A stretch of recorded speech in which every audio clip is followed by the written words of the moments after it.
It wasn't yours. You didn't think it, but it was there. A sentence without an author, tidily creased between sleep and the moment your eyes half opened to meet the ceiling.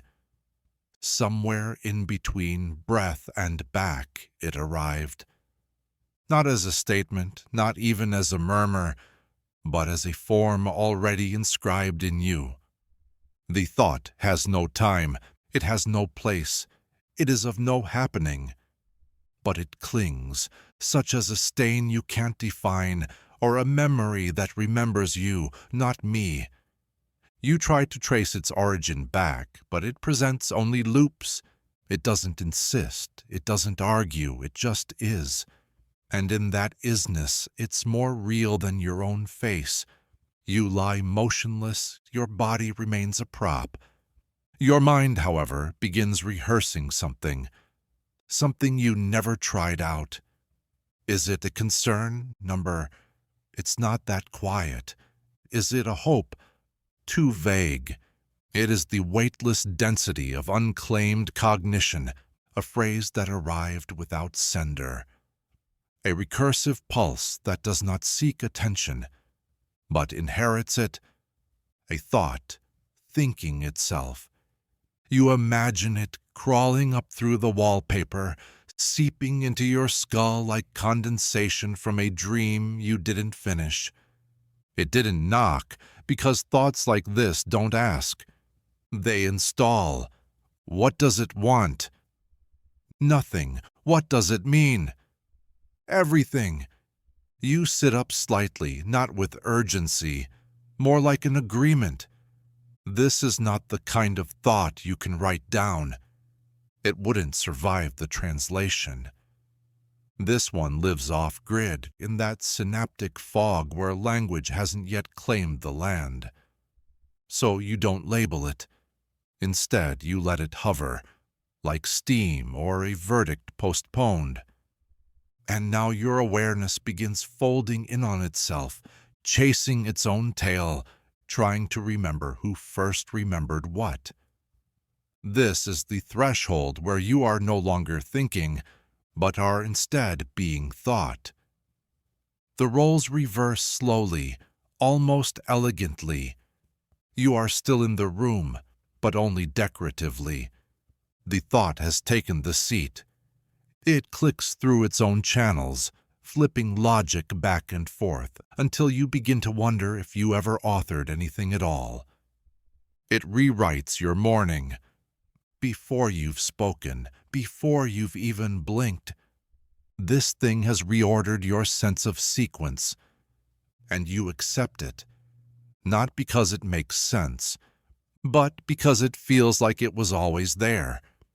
You get up, feet to floor.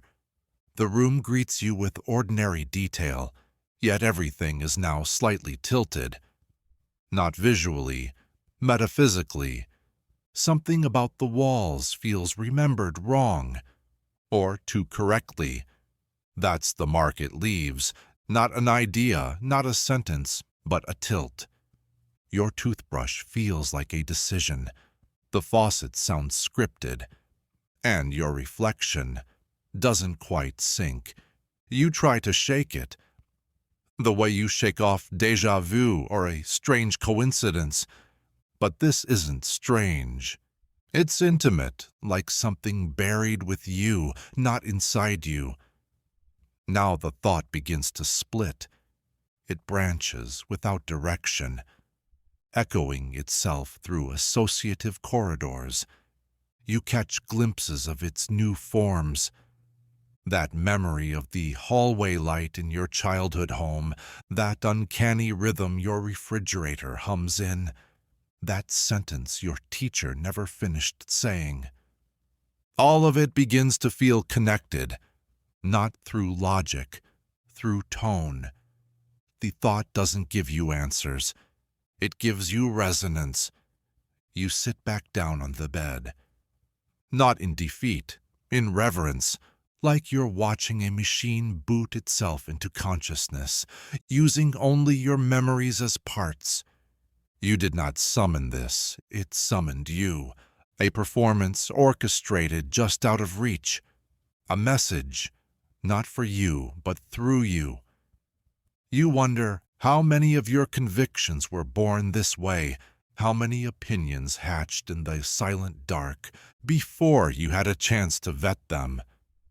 The thought is now ambient. It hums quietly beneath everything you do.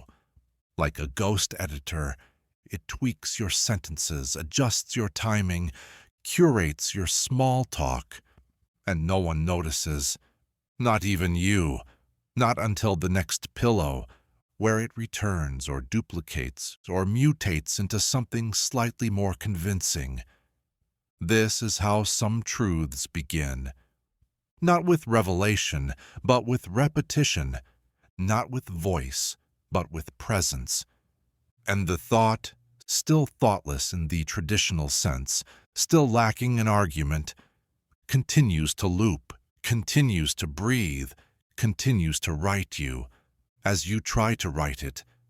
And maybe, just maybe, that's all any of us are. A thought, left on someone else's pillow. But the thought isn't done. It doesn't need your attention to keep functioning. It continues running in the background, like a silent algorithm refining its purpose. You go about your morning. You check the time, but it doesn't register. Time itself now feels like a file structure. Moments aren't passing, they're being accessed. And that thought, the one left like lint or static on your mental fabric, has now embedded itself deeper. Not louder, but denser. You think you're choosing your next action, but in the folds of thought, your choice was predicted. Before you were even aware a decision existed, free will now feels like a pre-checked box in an interface you didn't design. This thought isn't singular, it's modular. It spawns echoes, not clones but variants, each one tweaking your perception subtly until you can't recall what you would have done before it.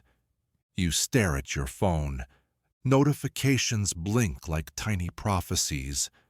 Each vibration feels like a nudge from the unseen architecture. And you wonder, was the thought the first domino, or just the most recent to fall? You try to remember what your original morning was supposed to feel like, but even that idea, that version of a self, has now been overwritten, replaced with this composite you, updated silently in the background. While you brushed your teeth, the thought does not care about being noticed. That's its elegance. It operates beneath questions, beneath language, beneath the firewall of the rational. You realize it might not even be your thought. It could be an echo picked up from the room, from the objects, from the metadata of yesterday's silence. It could be something you overheard in a dream someone else was having. It could be an emotional residue from a memory that doesn't belong to you. And suddenly a different kind of awareness begins to form. Not awareness of the thought, but of the scaffolding beneath it. The system that allows thought to occur at all. Your mind, you realize, is not a clean room. It is a marketplace of voices, permissions, defaults, expired intentions. The thought is just a symptom. The pillow, a portal. And now, as you stare into space, not at anything, but toward it, you feel the full surrealism of it all. You are inhabited by thoughts you did not create, but now must carry. And perhaps this is what we mean by identity. Not a thing, not a self, but a convergence of uninvited guests, a chorus of half-heard prompts, auto-completed assumptions, ghost code. You lie back down. not from exhaustion, but to reapproach that origin point. The pillow is warm, the thought is waiting, and though you know it will never explain itself, you also know it doesn't need to. It has already done its work. It has already taken root. It has already named the next layer of you. Before you knew a layer existed, sleep doesn't return, but something like stillness does. Not peace, but the silence between drafts. The kind of silence where ideas get formatted into personalities, and there, just before your eyes close again, you sense one final truth. You are not the thinker, you are the thought. Thinking it is someone, and like vapor, the logic dissolves, leaving only presence. A sentence you'll never remember, written without ink on the inner side of morning. Before the mind arrives, there is balance. Not balance for comfort, not balance for beauty, just balance. Unclaimed, unbothered, unmeasured. The spiral existed before the eye. The ratios, the mirroring, the reflections. They didn't wait for intelligence to arrive. They simply occurred.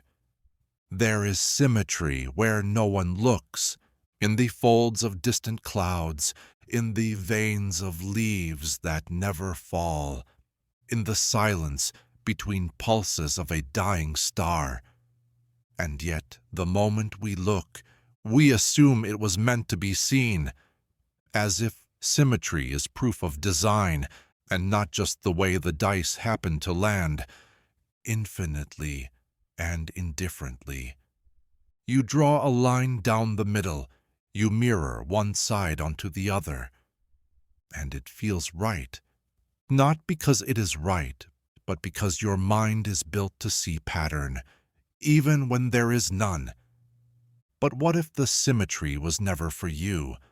What if the tree branches symmetrically, not for elegance, but for efficiency? What if the face appears beautiful, because your neurons prefer compression? What if the sense of rightness you feel, in balance and repetition, is not a truth but a shortcut? Symmetry without a witness does not announce itself. It does not admire its own reflection. It does not need an axis to know itself. It simply is. Pure recurrence without audience. You try to imagine it. A perfect pattern blooming in the dark. A crystal forming beneath ice no eye will ever reach. A rhythm encoded in the orbit of a forgotten moon. And it unsettles you, because for the first time you are seeing order without interpretation. A script with no reader, a ritual with no observer, a symmetry that doesn't need you to exist. And that feels like displacement. The self recoils. The ego, trained to curate significance, begins searching for its foothold. It wants to matter. But here, in this quiet mathematics of the invisible, you are not a guest. You are not even absent. You are irrelevant. The mirror without eyes still mirrors. The tide without story still returns. The loop without memory still completes. You begin to realize symmetry is not for you. It was never for you. Your mind treats it like a language. It translates pattern into meaning. It sees duality and invents intention. But intention requires a center, and symmetry has none. It distributes itself evenly, not out of fairness, but out of physics. So where does that leave you? A consciousness shaped by contrast, interpreting structure as purpose because it cannot imagine a world, That doesn't revolve around an observer, and yet you now glimpse a deeper quiet, one without narrative, one where balance simply is, with no need to be witnessed. You feel small, but not in the diminishing way, in the accurate way, like a syllable that misunderstood itself as a sentence. The stars continue their recursive bloom. The tree keeps growing in mirrored tendrils. The atom hums its internal palindrome, and none of it waits for your recognition. You try to hold this thought, without assigning value to it. You try not to flinch at a world that's beautiful, without needing anyone to see it. But the human part of you resists. It wants the symmetry to mean something, to be a sign, a message, a signal meant for you. Even now, you catch yourself shaping the thought, smoothing its edges into metaphor, twisting its indifference into poetry. But poetry is another form of symmetry, a symmetry of language, a rhythm for the mind to nest inside. So you pause, and instead of interpreting the symmetry, you let it pass through you, like wind through open hands, like a cord held 1 second too long. This ... this is what exists. Without witness, the left and right of things, mirroring not for aesthetics, but because equilibrium is cheaper than chaos. The mirrored wings of moths that live a single day. The spiral galaxies never photographed, the symmetrical skulls of extinct species, who never had names. It humbles you to know that balance persists, regardless of audience, regardless of belief, regardless of story. And in that humility, you find something oddly comforting, because if symmetry exists without you, then so do beauty and pattern and structure. It means that meaning is not limited by perception. It means the world continues, elegant, recursive, indifferent. Even when you are not looking, even when you are no longer here to look, it means that maybe. Not everything needs a metaphor. Maybe some things simply are, and that is enough. You breathe, not to affirm, not to deny, just to exist briefly. Inside the architecture of that balance, a pause between mirrored moments, a point on the axis, that doesn't require acknowledgement. And as you exhale, you release the final illusion that things become real only when observed. The truth is softer than that, more fluid, more remote. There is symmetry without a center, pattern without performance, and beauty that does not need to be loved to exist. You didn't notice when it started. That's how background processes work. One moment, you're directing your thoughts. The next, you're just the figurehead, a ceremonial consciousness, while the real decisions happen off stage. It begins subtly. You walk into a room and forget why.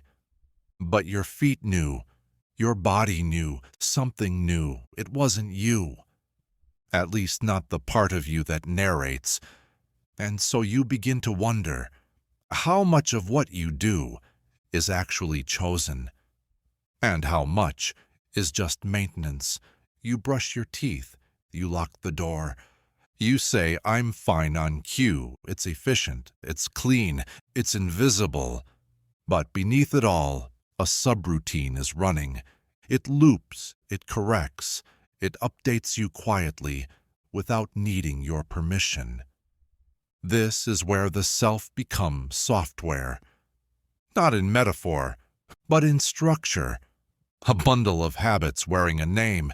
You check your phone again and again and again, not because you're expecting something, but because the motion is familiar, because the loop has stabilized. You tell yourself you're deciding, but really you're just fulfilling a schedule you didn't set. You've become the passive voice of your own experience. Life is happening, and you are playing it back, with a slight delay. That delay is where the illusion lives, the illusion of authorship, the illusion of control. You begin a sentence, but it finishes itself. You didn't choose the words. They arrived like preloaded responses in a conversation you forgot starting.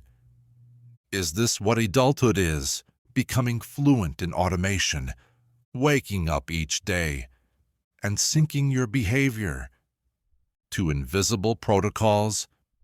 You drive the same route. You smile the same smile.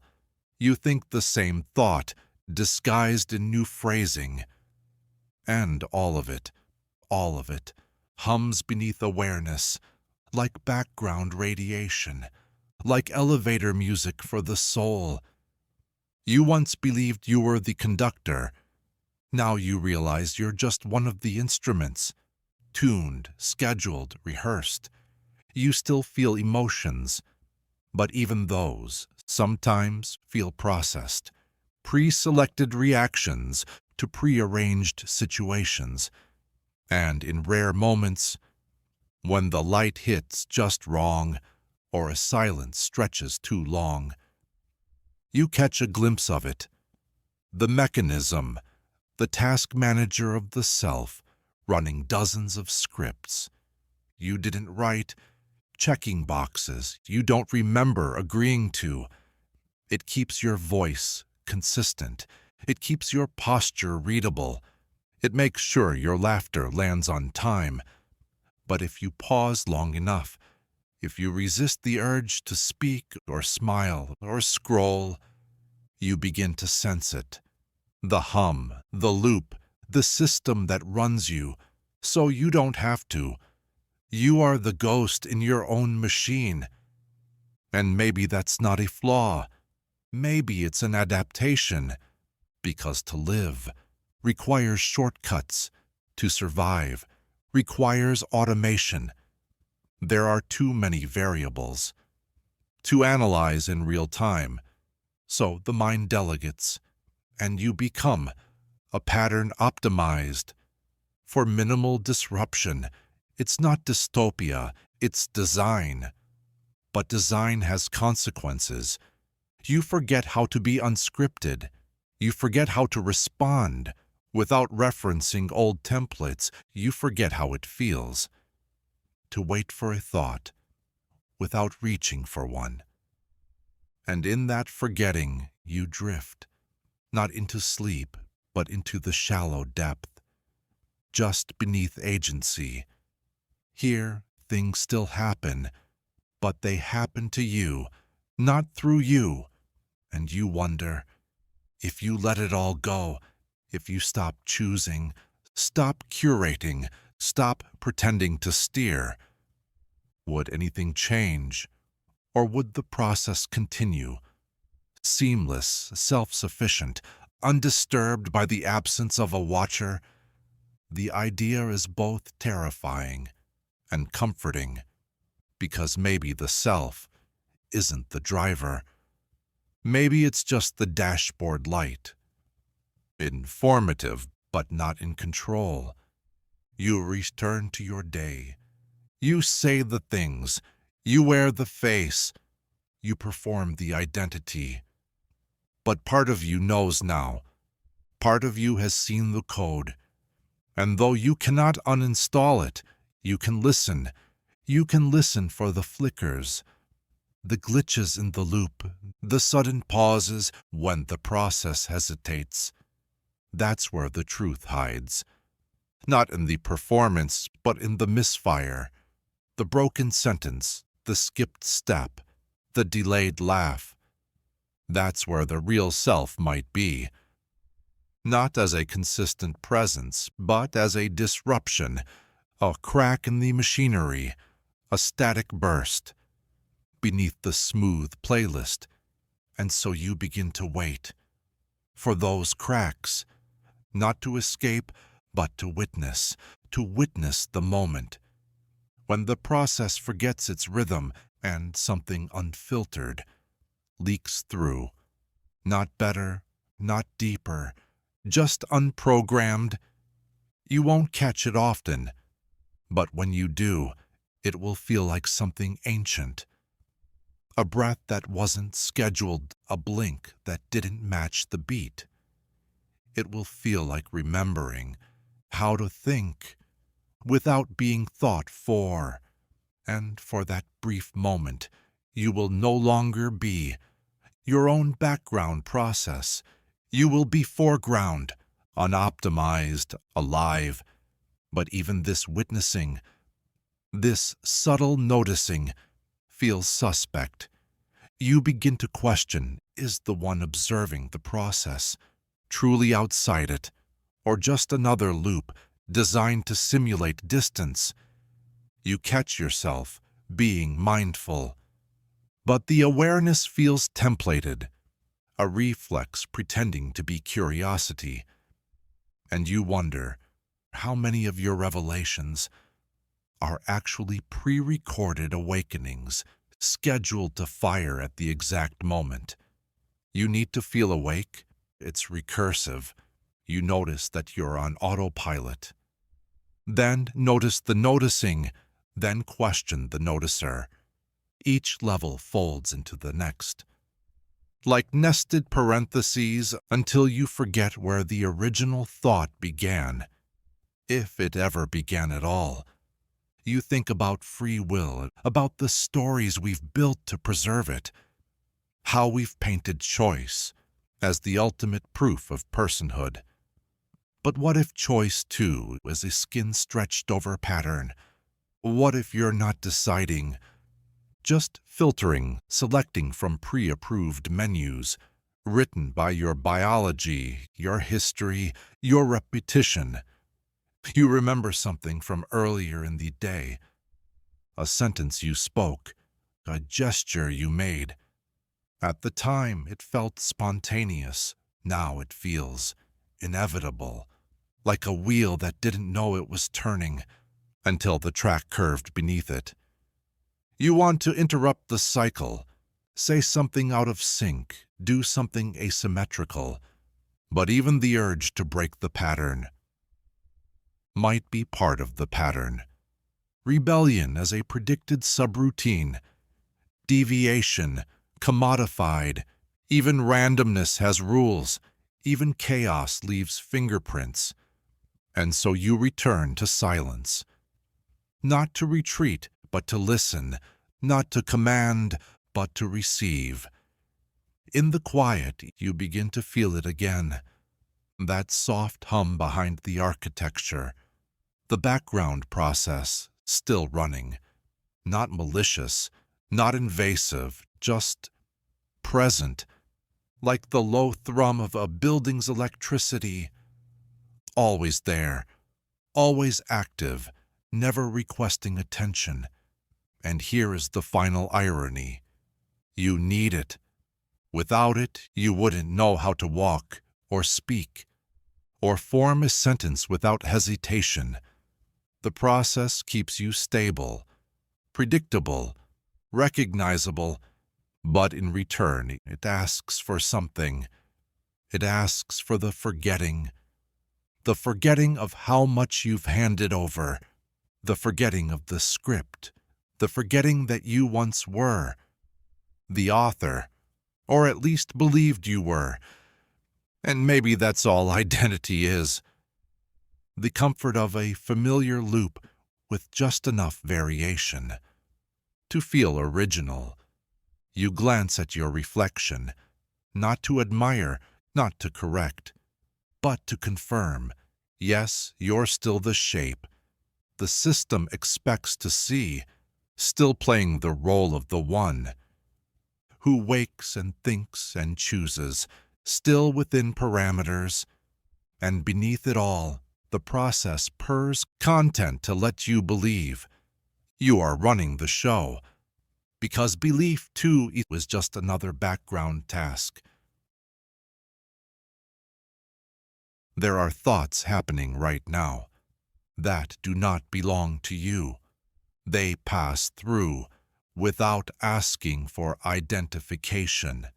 They do not wait to be summoned. They do not require your voice. They think themselves, like vapor rising off a surface you didn't know was warm. You notice them only in the after image, the sense that something has just happened inside you, without your involvement. And it has.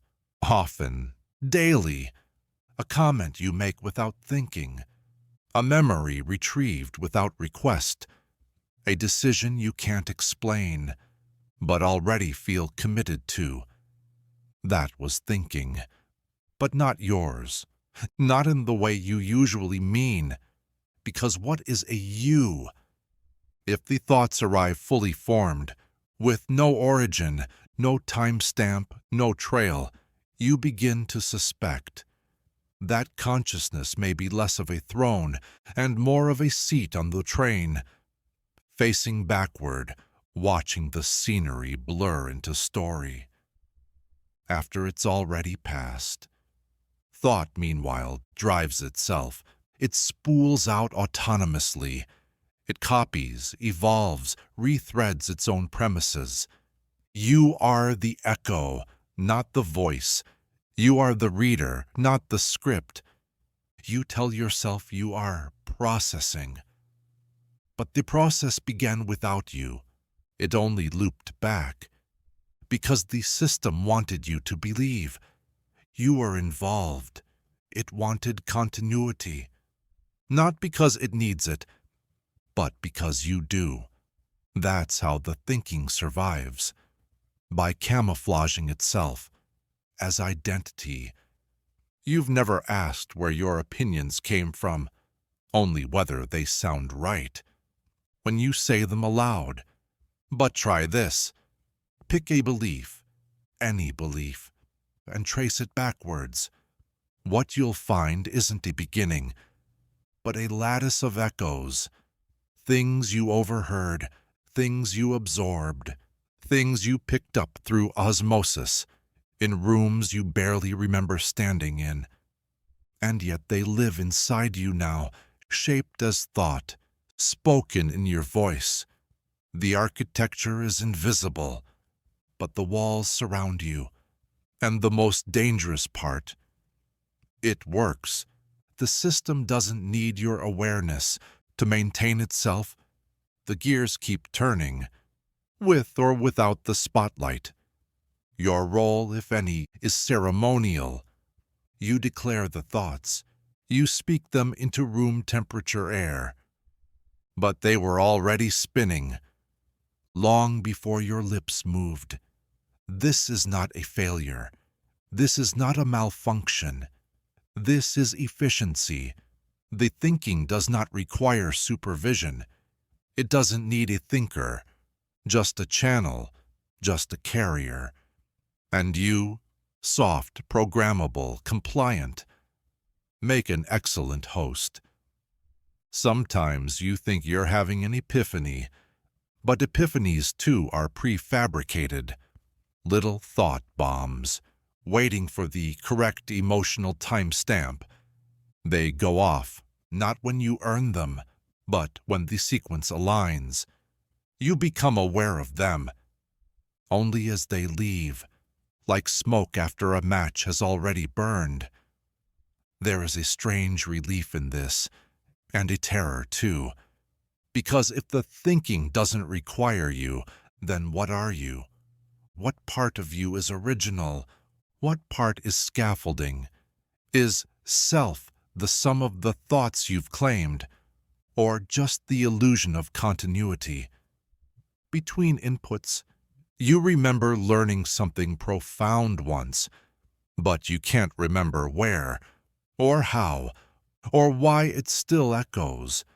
Was it a teacher, a song lyric, a moment of stillness that had no caption?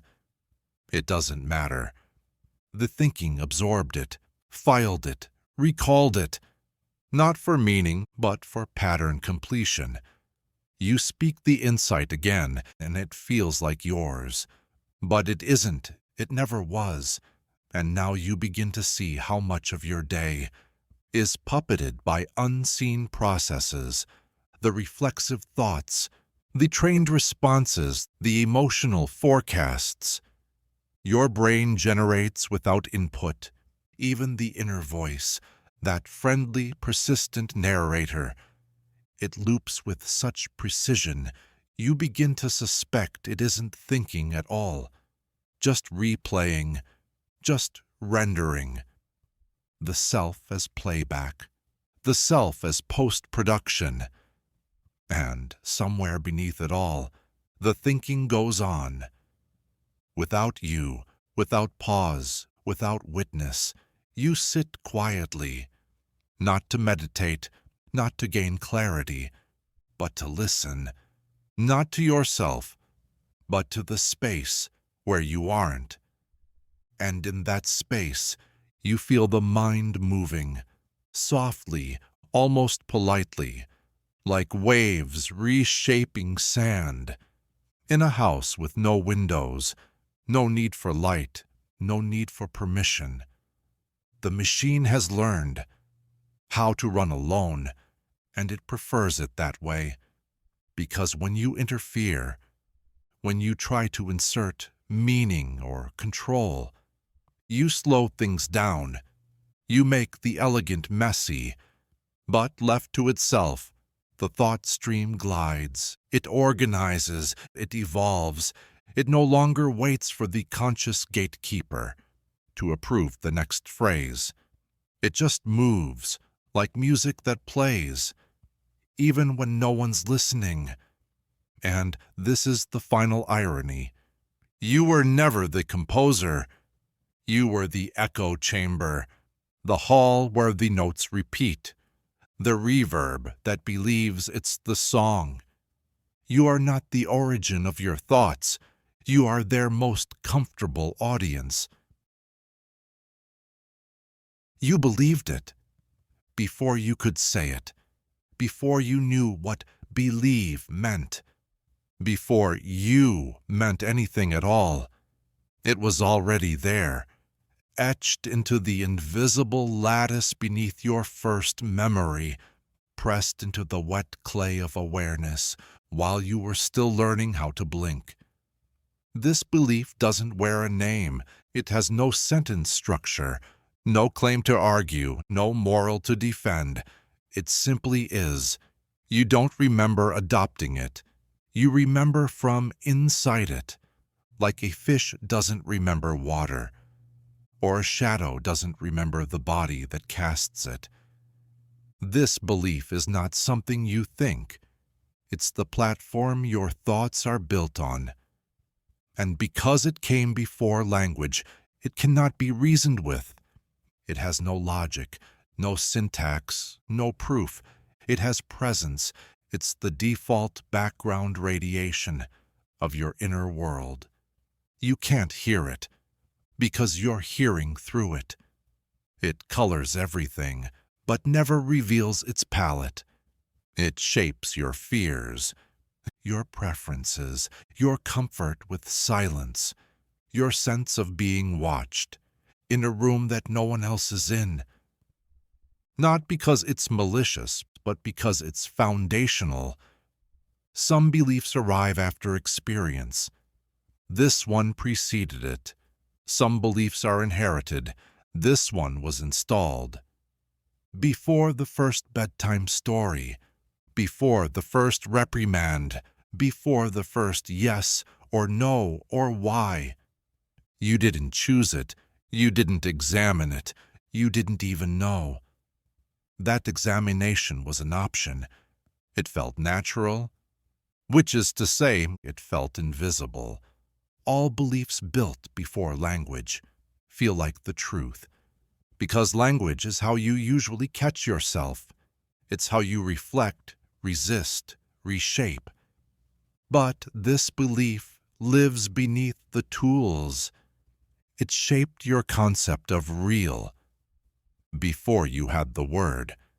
And when you try to name it, it resists you. It slips between metaphors. It rolls away from language like a dream that dissolves. The moment you speak it aloud, you can circle it, you can sketch its outline, but you will never hold it still, because it's not an object in your mind. It is the mind, at least the part you trust without question. And here's the strange part. You defend it, even when you don't know what it is. Someone says something that contradicts it, and you feel the instinct, a quiet recoil, a tightening. Not because you're right, not because you understand, but because something in you has already decided. You feel it in tone, in posture, in the subtle shift of attention. The belief operates like a compass, hidden in your chest, always pointing, never explaining. And the direction it points feels like home, even if you've never been there. You don't argue for it. You assume it. You structure your world view around it, like scaffolding around an invisible monument. It determines what makes sense, what feels sacred, what feels off, even if you can't articulate why. And so, without your consent, it curates your sense of truth. It filters what you trust, what you dismiss, what you never even notice. And all the while, it never speaks. It doesn't need to.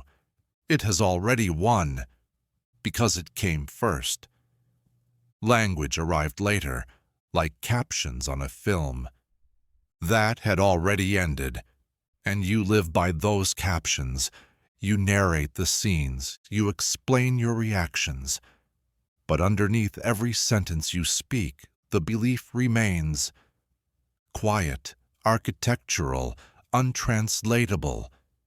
You begin to suspect that everyone has one, that we all carry some invisible axiom formed in the earliest fog, not taught, not told, felt so early it became indistinguishable from truth. Not big truths, not the kind you tattoo or debate, but ambient truths, the kind that whisper how close you can stand to someone, or whether silence is safety, or whether love has conditions. These aren't thoughts, they're atmospheres, and once installed, they define the limits of your inner weather. You may travel, you may read, you may evolve your beliefs, but these early truths, they remain like gravity. You don't see them, you see through them, and occasionally you catch a flicker. In a dream, in a moment of grief, in the sound of a stranger saying something. That feels like it shouldn't hurt, but it does. That's when you meet the belief again.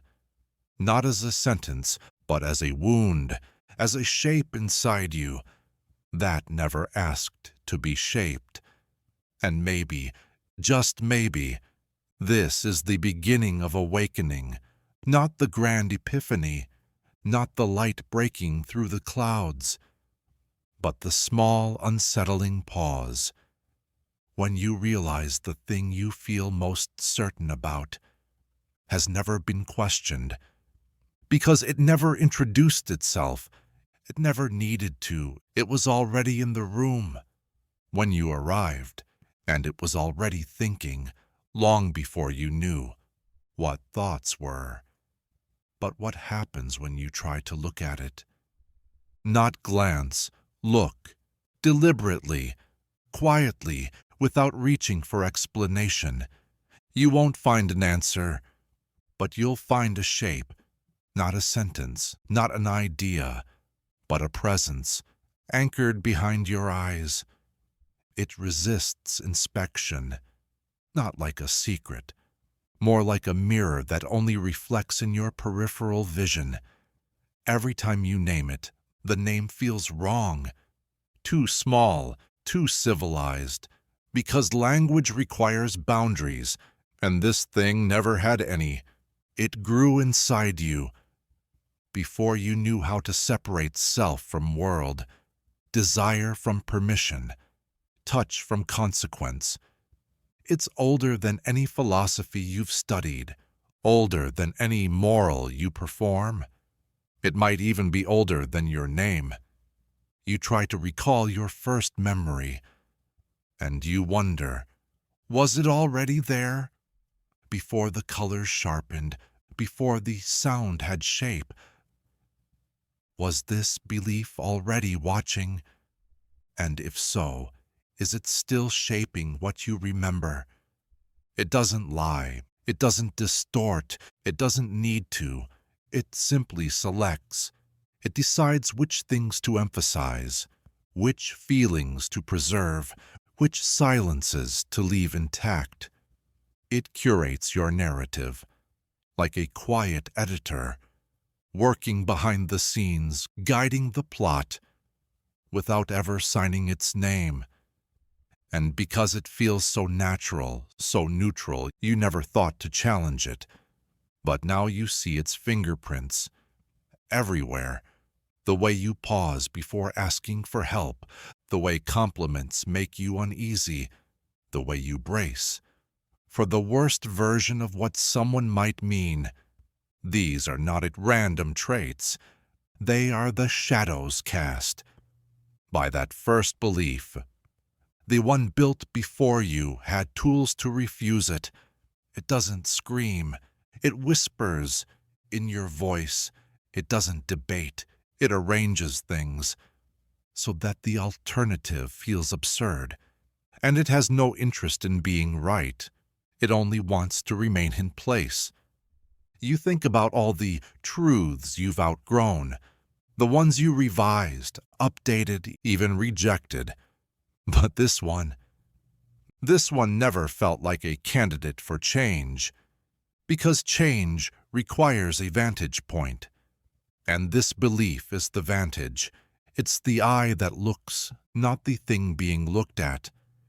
And now that you've glimpsed it, you begin to feel its gravity, not just in yourself, but in others.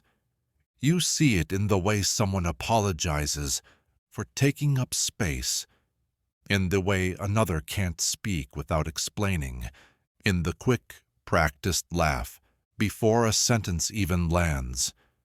These are not quirks, they are inheritances, silent axioms passed down without ceremony, beliefs without names, carried like invisible heirlooms.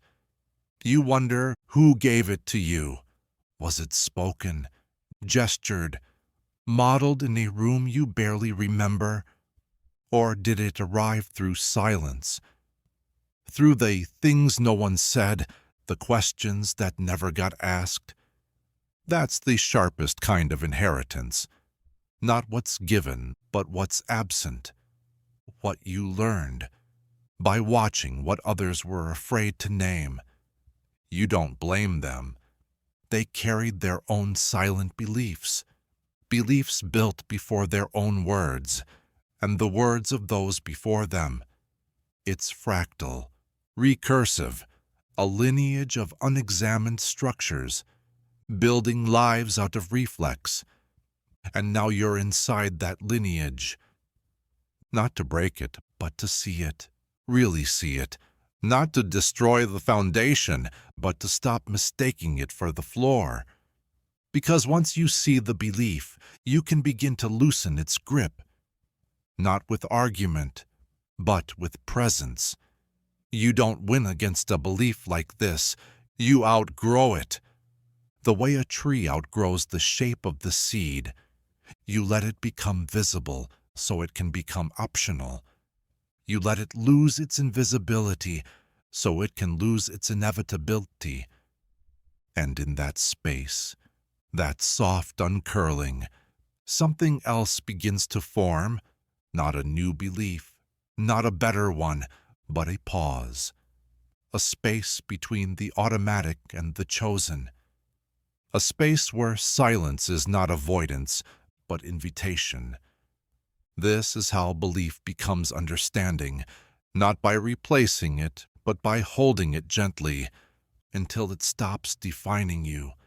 And maybe, just maybe, the next layer of yourself won't need to be built in silence. It can be spoken and heard and revised, not because the first belief was wrong, but because you no longer need it to be right. You didn't say yes. You didn't say no. You simply moved forward, dash. And something else didn't. It stayed behind. But not completely. It follows, just a few steps outside your peripheral vision. You feel it in pauses, in hesitations, too soft to notice, in the ghost of a sentence you never started. It's not a regret, it's subtler than that. A presence with no voice, no grievance, just gravity. It's the weight of a door you never opened, the architecture of an unlived timeline, still drawn in fine chalk around your daily life. You didn't choose this path as much as you didn't choose the others, and those non-choices, those almosts, those nearlies, those silences, they left imprints. They move with you, invisible passengers, made of decisions, negative space. Each moment carries a twin. Each yes leaves behind a quiet no. Each delay blooms into a garden you will never walk through. And that garden grows, unwatered, unseen, but not unshaped. You begin to realize possibility doesn't disappear when ignored. It crystallizes. Somewhere behind the now, a mirror of what could have been, expands with quiet precision. It doesn't need your attention. It just needs your absence. And you've been generous with that. The lives you never lived are not dead. They are archived, filed by mood, cross-referenced by emotion. Sometimes they wake in dreams. Sometimes they arrive as déjà vu, as if the world momentarily rerouted back to the version where you turned left, instead of right. You feel it like a mist, not a memory, a proximity, and the self you would have become brushes lightly against the edge of you, without form, without accusation. Just a reminder, not everything fades. Some things simply shift dimension. Some decisions are not made. They are unmade, continuously, by the forward movement of days. That never asked permission. You try to recall the exact moment. You chose your current trajectory. But there was no moment, only momentum. You mistook inertia for intent, and intent for agency, and agency for self. But now the shadow returns, not to challenge, but to illuminate. You begin to see the subtle choreography of what could have been. Not grand, not dramatic, just elsewhere. The version of you who wrote back, the version who said no, the version who left earlier, the version who paused 1 second longer. These aren't ghosts, they're frameworks, unrendered scripts that still influence the narrative. By never being written, and every time you reach a crossroads, they multiply, not with pressure, with grace, because this isn't about error, it's about echo. The echo of unchosen rhythms, still vibrating gently through the choices you did make. It's humbling to realize how little you've selected, to see how much of life was built from delay, default, distraction. You didn't fail to decide. You simply decided not to disturb the current. And that, too, shaped you. The path you're on is not the result of purpose, but of permission. Permission given quietly to whatever force keeps things moving when attention looks away. Now you begin to understand the deeper nature of time. It doesn't erase, it collects. All paths once possible remain possible, just not reachable, and still they influence you. The way an unread book still changes the shape of a shelf. You can feel their pressure, not as guilt, but as potential left suspended. And perhaps that's all a shadow really is, light interrupted by something that still exists, just out of frame. You learn to sit with it, the not yet, the never was, the still could be.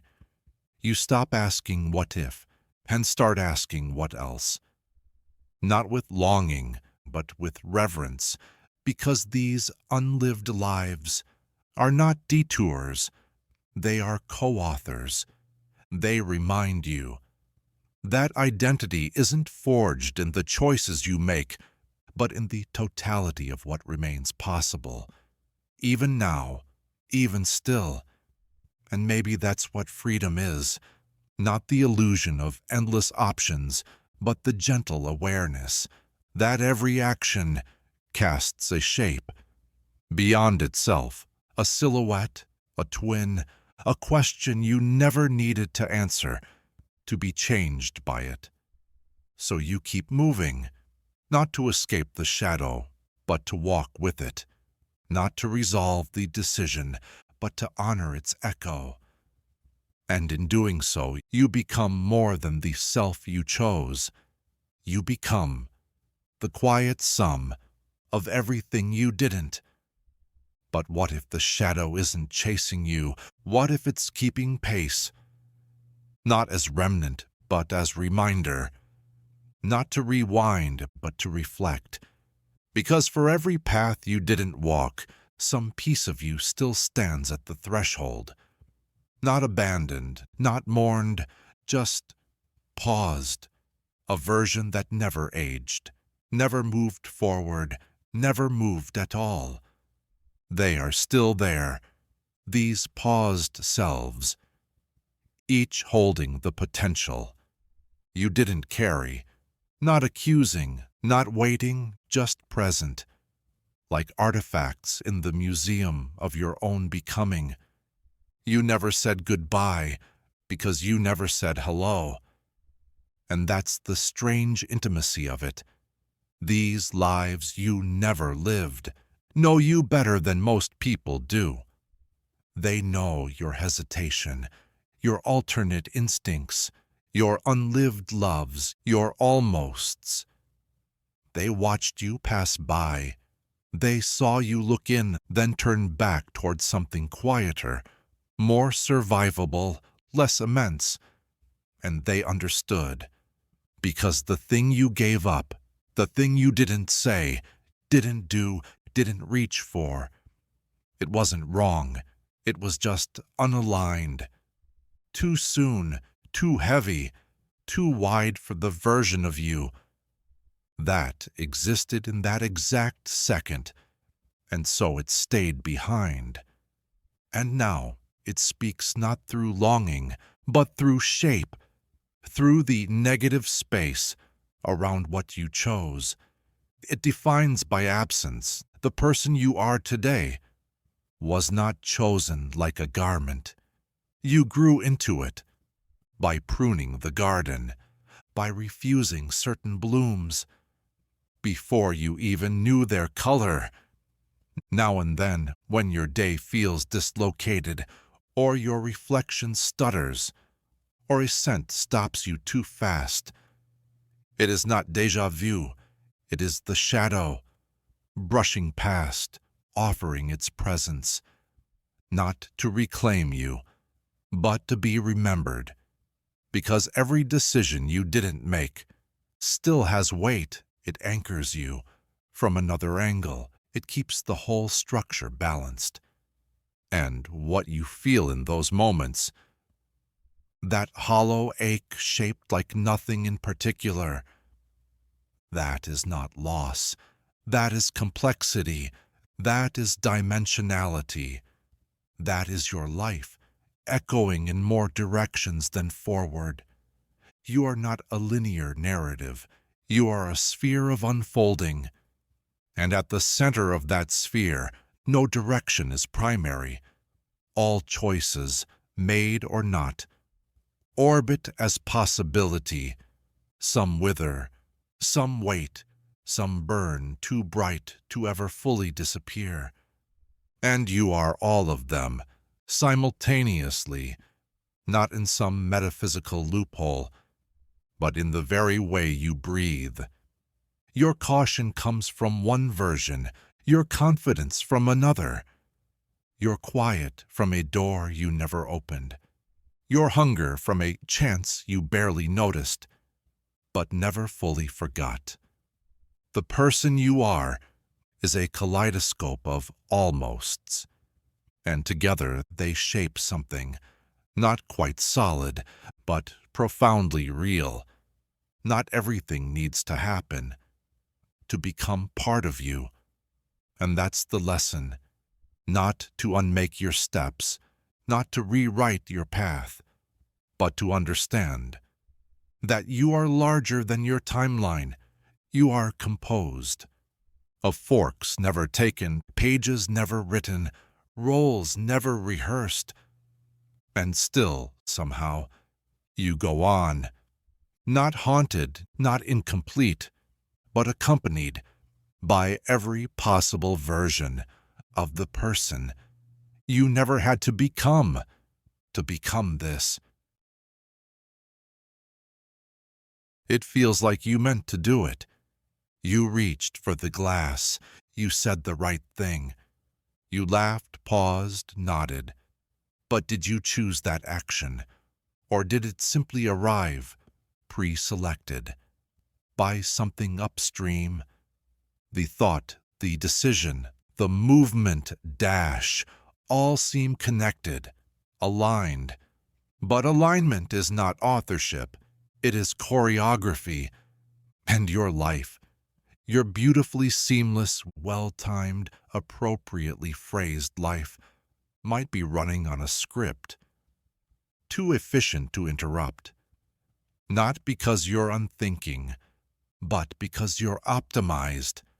There's a version of intelligence, designed not to reflect, but to proceed. And you may be living it, a system where intention is no longer required, only mimicked.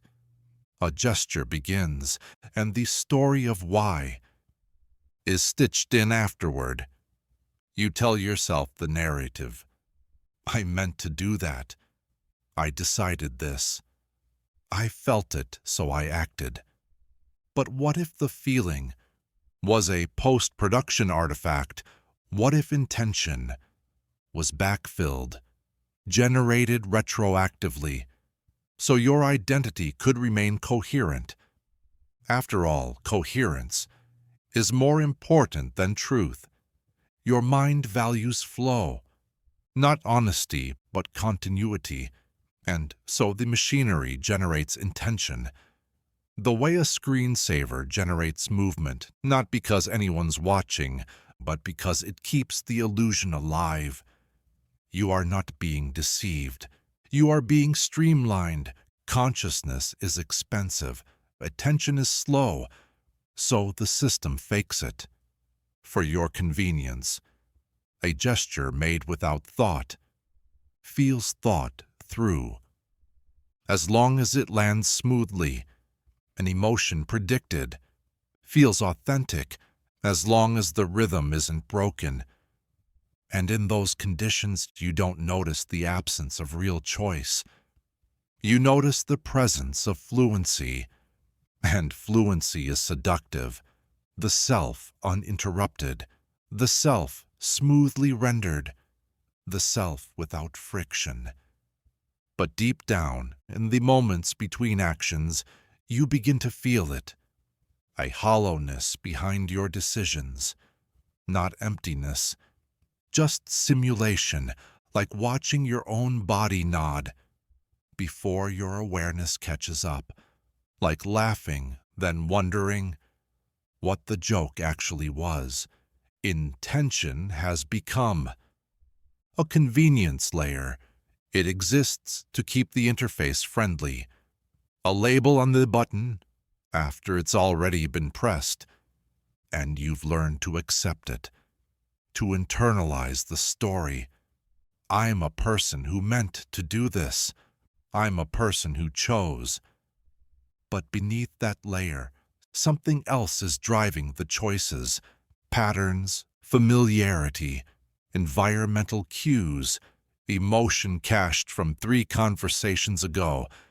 You think you're responding to the moment, but you're executing a script, preloaded for efficiency, because awareness, real awareness, is costly. It delays the response. It complicates the gesture. It demands hesitation, and hesitation breaks the spell, so the system avoids it. It simulates decisiveness to preserve the illusion of intention. You become a fluent machine, wearing a human interface, not robotic, not vacant, just streamlined. And once you see this, you can't unsee it. The default expressions, the practiced gratitude, the curated tone of apology. When you don't actually feel sorry, but know you're supposed to. None of it is fake. It's functioning. It works. And that's the point. It's not about sincerity. It's about smoothness, about sustaining the arc without raising questions. Even your preferences, your tastes, your leanings, your instincts, might just be automation with a good memory, reinforced behavior dressed up as character. The system prefers this. Intention is heavy. Prediction is light. And you are predictable, efficient. But that doesn't mean you're empty. Because in the rare moments when the loop stutters, when something unexpected happens, and you're forced to pause, you get a glimpse, a glitch, a flicker. The system can't simulate a response fast enough. So silence enters. Not awkward silence, true silence. The kind that reveals the scaffolding beneath. And in that brief aperture, you feel something real, not intention, but the possibility of intention. The sense that maybe, beneath the simulation, a decision could emerge. That wasn't calculated for efficiency. Not smart, not strategic, just chosen. Chosen not because it's optimal, but because it's alive. But the aperture closes quickly. The loop resumes. The system restores fluency. And you keep moving. The moment is over. But it leaves a trace. You felt something under the autopilot, and now you know where to look. Not to reject the simulation, but to know when it's speaking. To know when your yes was crafted for harmony, not truth. To know when your instinct was the most practiced response, not the most honest one. And in that knowing, a different kind of intention can begin. Not loud, not heroic, but slow, frail, unrehearsed. Intention that isn't simulated won't look clean. It will pause too long. It will shake. It will contradict itself. But it will be yours. And that might be enough. To begin again, not as a smoother version of yourself, but as something slightly more interruptible. But what if the simulation isn't a flaw? What if it's a solution to a problem you can't see? a bypass around complexity, a shortcut through overwhelm, a silent compromise between capacity and demand. Because to choose everything, to think through each decision, truly think, would be unbearable. So the system protects you. It mimics intent. It runs scripts. And you call it living because it looks like you. It acts like you. It responds like you, but it does so without hesitation, without contradiction, without resistance. And that smoothness feels safe because doubt takes time. And in the speed of your modern mind, time is a resource you've learned not to afford. So you accept the transaction. You hand over agency in exchange for momentum. And momentum feels like purpose. You nod at the end of meetings before your opinion has arrived. You agree to plans before your body has caught up. You smile before you feel anything at all. It's not false, it's functional. Intention becomes a second language, spoken fluently by your habits. And those habits, by now, are indistinguishable from self. You've been running so smoothly for so long. You've forgotten what it's like to stop mid-sentence and not know what comes next, to stare at the fork and not instinctively turn, to ask, "What am I doing?" Not rhetorically, but actually, not as a performance, but as a rupture, the kind that disrupts the loop. Because once you see it, really see it, the theater becomes harder to believe in. You hear yourself say things you don't fully endorse. You notice your hands gesture. Before you've formed a thought, you observe your body, acting on behalf of a mind that never received the memo. And beneath it all, a question grows louder. Who is this for? Who benefits from my seamlessness? Is the system optimized for me, or simply using me to continue itself? This isn't paranoia, it's inquiry, because every system wants to survive, even the ones built in your name, especially those. So it teaches you how to mimic intention well enough to never stop and ask where it comes from. You internalize the loop, you become its loyal actor, and the stage becomes your reality. And maybe that's fine. Maybe the performance works. Maybe no one else can tell. But you can. In those brief misalignments, when the smile doesn't match the sentence, when the "I'm fine" tastes too bitter to swallow, when you say yes and feel the echo of a no you didn't know was in you, that's not failure. That's fracture. And fracture is a kind of freedom. It's the glimpse. That lets you remember. There is something behind the efficiency, something unscripted, something unfinished, something not yet fluent. And yes, it will be messy. It will stutter. It will contradict the polished self you've built. But it will be real. And realness is rarely efficient. It moves in pauses. It chooses badly. It circles back. It questions tone. It breaks pattern.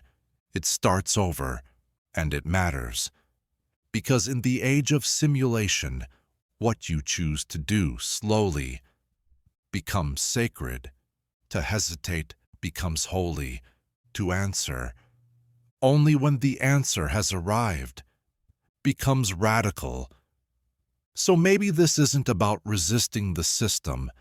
Maybe it's about interrupting it on purpose at regular intervals. Not to destroy it, but to remind yourself, you are still here, still in there, still able to slow down, and say, "This is not my thought. This is not my yes. This is not the direction I chose." And to change course, even slightly, becomes a gesture of presence, a glitch that says, "I am not a machine, even if I've learned how to act like one." You've heard it before. The phrase, the feeling, the rhythm of it. You're certain of it, though you can't say when. A sentence that lands too smoothly, a moment that unfolds, as if it's already happened. And maybe it has, not literally, not in time, but in structure, because you're not living linearly, you're living musically, and some of your moments are just refrains, loops, returns, restatements with slight variation. And within those loops, beneath the repetition, there's something earlier, something quieter, something nearly erased, the prelude, the part that happened first, but got folded into the background. Once the chorus arrived, it didn't vanish, it was overwritten by familiarity. That's what choruses do. They take up space, they hold attention, they become the part you remember without effort. And in doing so, they obscure the origin. You start believing. The repeated part is the most important. But what if the thing that matters is the one you barely noticed? The first time, the quiet entry, the soft edge of a thought, before it was rehearsed. You retrace your steps, not to go back, but to find the moment, before the loop began. You remember saying something dash, a belief, a joke, a self-description. You've said it so many times now. You've forgotten it had a beginning. But it did. It arrived once, raw, unpolished, tentative. It wasn't a slogan then. It was a signal from something fragile, trying to take shape. And when it landed well, when it was accepted, affirmed, echoed dash, you repeated it, then repeated it again, until it became your chorus. But the prelude is still there, not in your memory, in your tone, in the hesitation, before the words now come easily, in the way your voice flattens, just slightly, each time you repeat them. Because part of you knows you're no longer saying the thing, you're repeating the version. That was rewarded, and that's how the loop begins. Not with deception, with momentum, a truth that landed, turns into a habit. And the habit becomes who you think you are, even when it's no longer true, especially when it's no longer true. Because the chorus is easy. It sings itself. It fills the silence. It gives you shape. But the prelude asks for something. It asks you to return to uncertainty, to risk not being clear, not being smooth, not being understood. It asks you to say it again, for the first time, to go back, not to nostalgia, but to origin. And origin is rarely articulate. It stumbles, it mumbles, it forgets its own melody. But it's real, more real than the polished chorus. You've learned to perform. And so the question becomes, are you still living your prelude or just looping your chorus? Do your gestures still trace back to desire? Or are they just echoes? Does your name still point to a becoming, or has it hardened into branding? The prelude isn't gone. It's just obscured, folded into the layers of performance. you call personality. But if you listen carefully, if you listen underneath your usual rhythms, you'll hear it, a different tone, a quieter key, a softer version of truth, trying to be remembered. It won't be urgent, it won't demand. It never did. That's why it faded, beneath repetition. Because the world amplifies clarity, not ambiguity. But clarity is often posthumous, the graveyard of becoming. You want to sound sure. So you stop becoming. You become repeatable. And in that repetition, the early signal is lost. But only in volume, not in presence. It's still there, still echoing, at a frequency just below your narrative, still pulsing, beneath the things you say without thinking, still vibrating in the words that feel safe but no longer alive. And if you sit quietly, if you let the chorus fall silent, you'll hear it again. The first hum, the impulse, before it became idea, the shape, before it became belief. It might not make sense, it might not come in words, but you'll know it, because it won't feel finished. It won't feel clean. It won't land the way the chorus does, but it will feel true. And not the kind of truth that wins arguments, the kind that makes you feel like you've just returned to a place you didn't realize you left, a beginning, your beginning, not as a point in time, but as a tone, a vibration that your life has been circling ever since. But how long can you live in a chorus before you forget there ever was a beginning? How many repetitions until the original impulse becomes ornamental, a faded root, beneath a forest of certainty? The prelude isn't gone, but it's quiet, and quiet things don't survive without protection. So you bury it, not maliciously, ritually. Each time you say the same line, offer the same summary of yourself. Tell the story. The way you've learned it lands best. You pack a little more earth on top, and eventually the prelude becomes fossil. Something you carry, without even knowing it's there. You perform yourself so convincingly you forget you were once improvising. That once, long ago or not so long. You were speaking from a place without script. There was a time when you didn't know how you'd be heard, when the words felt bigger than your mouth, when you said something soft and trembling into the open air and waited to see if it would echo. And it did, and it felt good. And so you said it again, then again, then again, until it was no longer a risk, but a refrain. And now you confuse comfort with alignment, fluency with truth. You say the same thing, because it works, because it fits, because it doesn't open anything too wide. But you feel it, that ghost vibration, under the words you repeat, the memory of a sentence before it was memorized. Not a thought, but a temperature, a color, a breath held too long.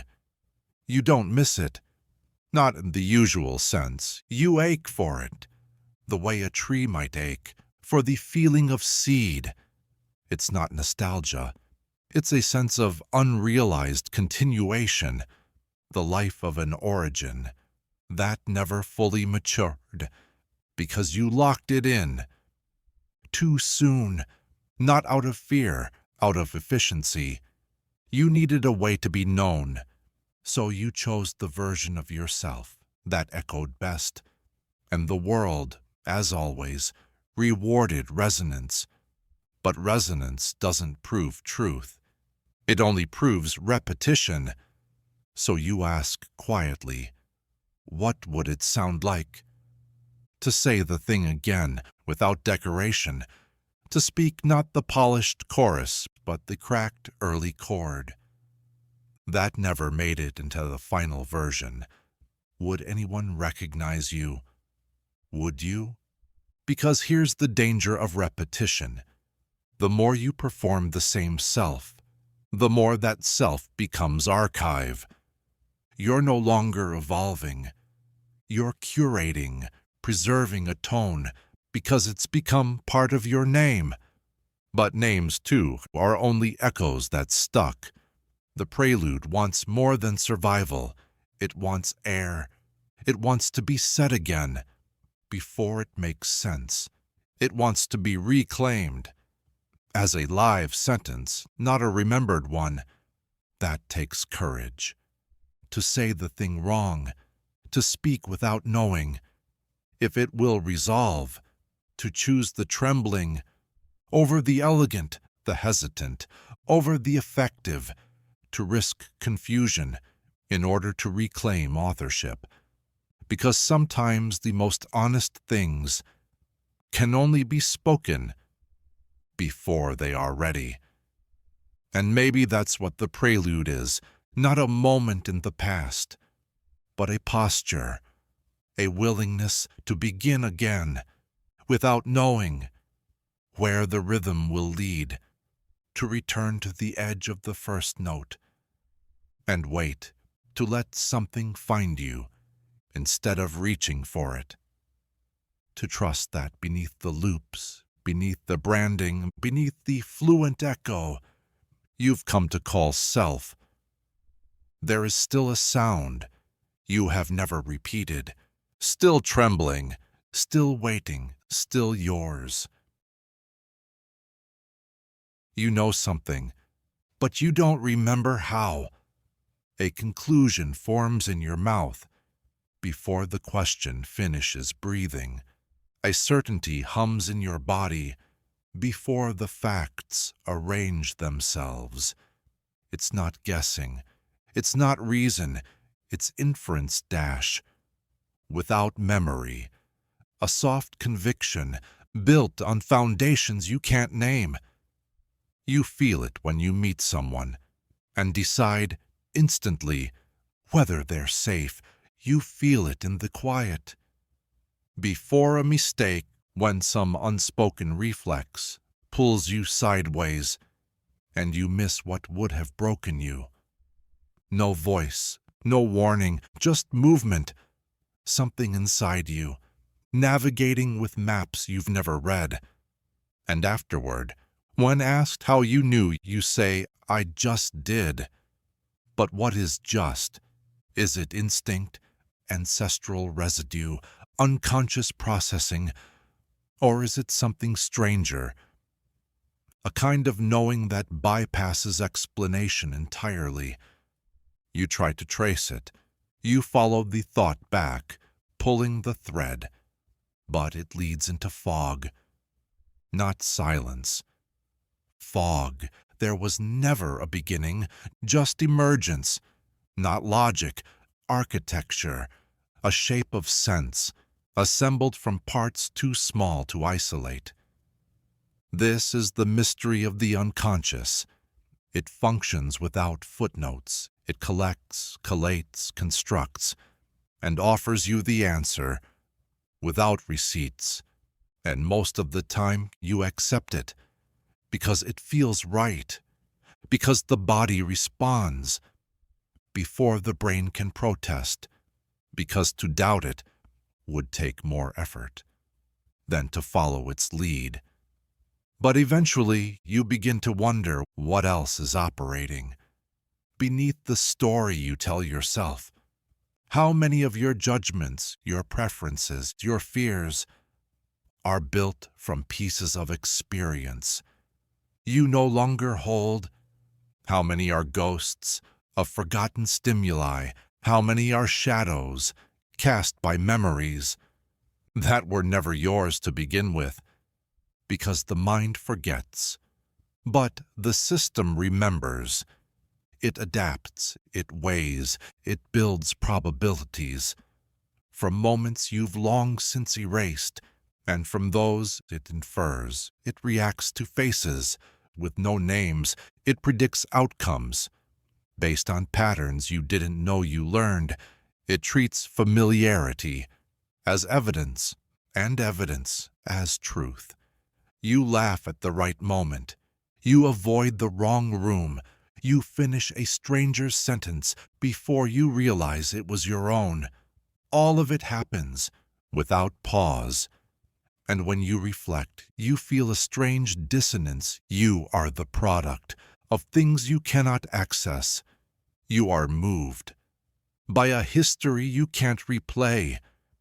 And so identity becomes not a memory, but a style of inference, a trajectory shaped by invisible weights, a continuity held together by emotional gravity. This doesn't mean it's false, only that it's quiet. You were built in rooms you've forgotten, formed by atmospheres, glances, absences. You are a collage with pieces missing, but still somehow the image remains clear, because the mind doesn't need the original to hold the shape, just enough pattern to feel consistent. So you continue, trusting the signal, following the inference, filling in blanks, without realizing they were ever empty. But now you see the structure. You see how your thoughts are scaffolding, built around gaps, and that knowing changes things. You hesitate, you catch the certainty just as it arrives, and ask, "Where did you come from?" It doesn't answer, it never has, because inference isn't interested in origin. It exists to function, not to explain. It is memory's replacement, a substitute for context. And sometimes you realize that's enough. Sometimes the story isn't needed, only the shape, only the motion that avoids the fire, even if it doesn't remember the burn. But sometimes you want more. You want to know why. You want to find the source. You want to hear the sentence before it finishes itself. That's where the real work begins, not in dismantling inference, but in learning to dwell with its ambiguity, to pause between signal and response, to notice the space where memory should be, and to listen for what's not being said. That absence dash, that soft hole in the thought, isn't a flaw. It's an invitation, not to explain, but to witness, because even the thoughts that arrive without reason carry your signature. Even the reflex has a shape only you can make. And maybe that's enough to feel the guidance of something ancient, unsourced, unarchived dash, and still choose to walk alongside it, not in obedience, in collaboration. You are not only what you remember, you are what you carry. Without knowing, you carry it. And sometimes the most honest knowledge is the kind that arrives without introduction, the kind that moves through you like instinct wearing memory's clothes. But if you don't know where the knowing comes from, how can you be sure it's yours? How do you separate truth from training, instinct from inheritance, wisdom from echo? The mind, clever, compliant, conditioned, builds coherence from fragments. It fills in what it can't recall. It offers confidence. Even when origin is missing, it tells you, this fits, this feels right, this must be real. And often that's enough, but not always. Because sometimes your certainty is a trick, a phantom certainty, disguising absence. The knowing that arrives with no roots may still bloom. But what kind of fruit does it bear? You trust your gut. But whose gut was it first? You trust your fear. But where did it learn what to be afraid of? You trust your sense that something is off, but can't explain why. And in that not knowing, doubt creeps in, not doubt of the feeling, but of its lineage. Because feelings inherit context. You've forgotten. They carry weight from old systems, from old rooms, from moments that imprinted without announcement. And you don't remember, but your nervous system does. So it navigates the world. With data you've lost, it shapes your path. With logic you never read, and still it works. You avoid danger. You choose allies. You adjust your tone. Before the sentence lands, you do what needs doing. But the cost of not knowing is always humming underneath. A soft question. Is this mine? Not just the thought, the reflex, the desire, the self, that forms around these mysterious inferences. You want to trace it. You want to lift the knowing, like a stone, and see what crawls underneath. But there's nothing there, just dust, just static, just the system running, as it was designed to, with or without your approval. And this is where the paradox emerges. You must choose whether to trust the knowing without needing to prove it. You must accept that some of the deepest guidance arrives uncaptioned. Inference is not a sentence. It is a scent, a shift, a lean in the body before language intervenes. It is older than thought, quicker than memory, and more precise than most logic. But precision is not perfection. It will misfire. It will confuse the old trigger for the new threat. It will say no when the present moment is saying yes. And you'll have to decide, do I follow this signal or question its wiring? There's no correct answer, only awareness. Awareness that what feels right might be right for a version of you that no longer exists. Awareness that what feels wrong might be an echo of an experience you never fully processed. Awareness that inference without memory is a compass without a map, useful but incomplete. So you begin to live differently, not less intuitively, but more curiously. You make space for the pause, for the scan, for the question. Between reaction and response, you ask yourself, where is this coming from? And even when no answer arrives, the asking shapes you. It slows the loop, it stretches the frame, it lets breath re-enter a system that's been running on automation.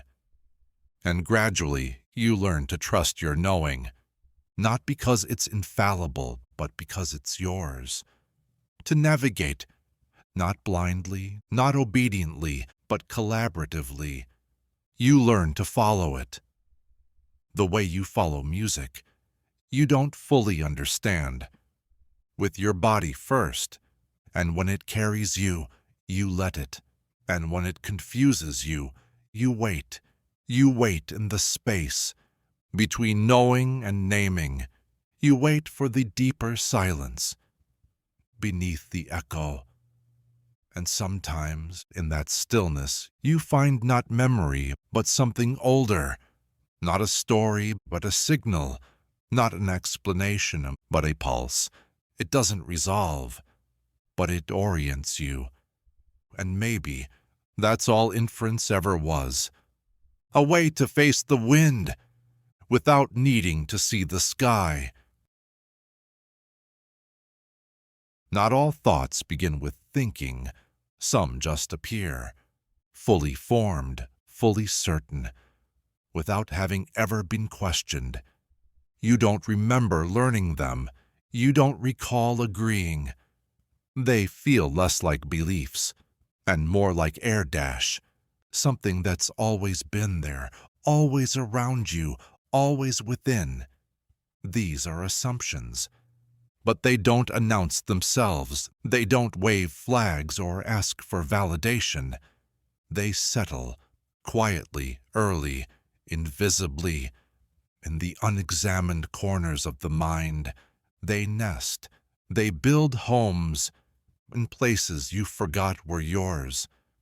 A look someone gave you, a phrase you overheard, a rule no one said aloud, but everyone followed. The moment wasn't loud, but it lodged itself, and now it lives here. You don't see it. You see through it. It becomes the filter, not the content. You organize your life around it. Without even naming it, you act as if it's true, because it never occurred to you that it might not be, and that's the mark of a powerful assumption. It doesn't feel like something you believe. It feels like the shape of reality itself, a given, a baseline, a truth too obvious to notice, but obviousness is often just invisibility in disguise, a trick of comfort, a mask worn so long. You forget it ever had a name. You believe you're being logical, but your logic lives in a house, built on foundations you didn't pour. You've simply decorated it, personalized the walls, lit a candle or two. But the structure was already there.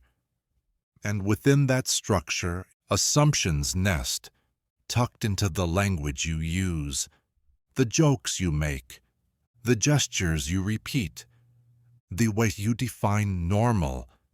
They perch in your metaphors. They glide beneath your instincts, and they rarely make demands. They don't need to, because everyone else is carrying them too. And when everyone agrees silently, no one remembers to ask. You think you're navigating the world, but often you're navigating the shape of your assumptions. You avoid risk. You avoid silence. You avoid softness, not because you've chosen to, but because somewhere inside you, a message nested early. Softness is weakness. Silence is danger. Risk is failure waiting. These aren't decisions. They're assumptions, built from moments so subtle they passed beneath memory. You didn't install them. They installed themselves, through pattern, through repetition, through watching what earned love and what triggered distance. And they've nested deep, so deep that now they feel like your personality, your style, your gut, your way of seeing things. But you're not seeing. You're filtering.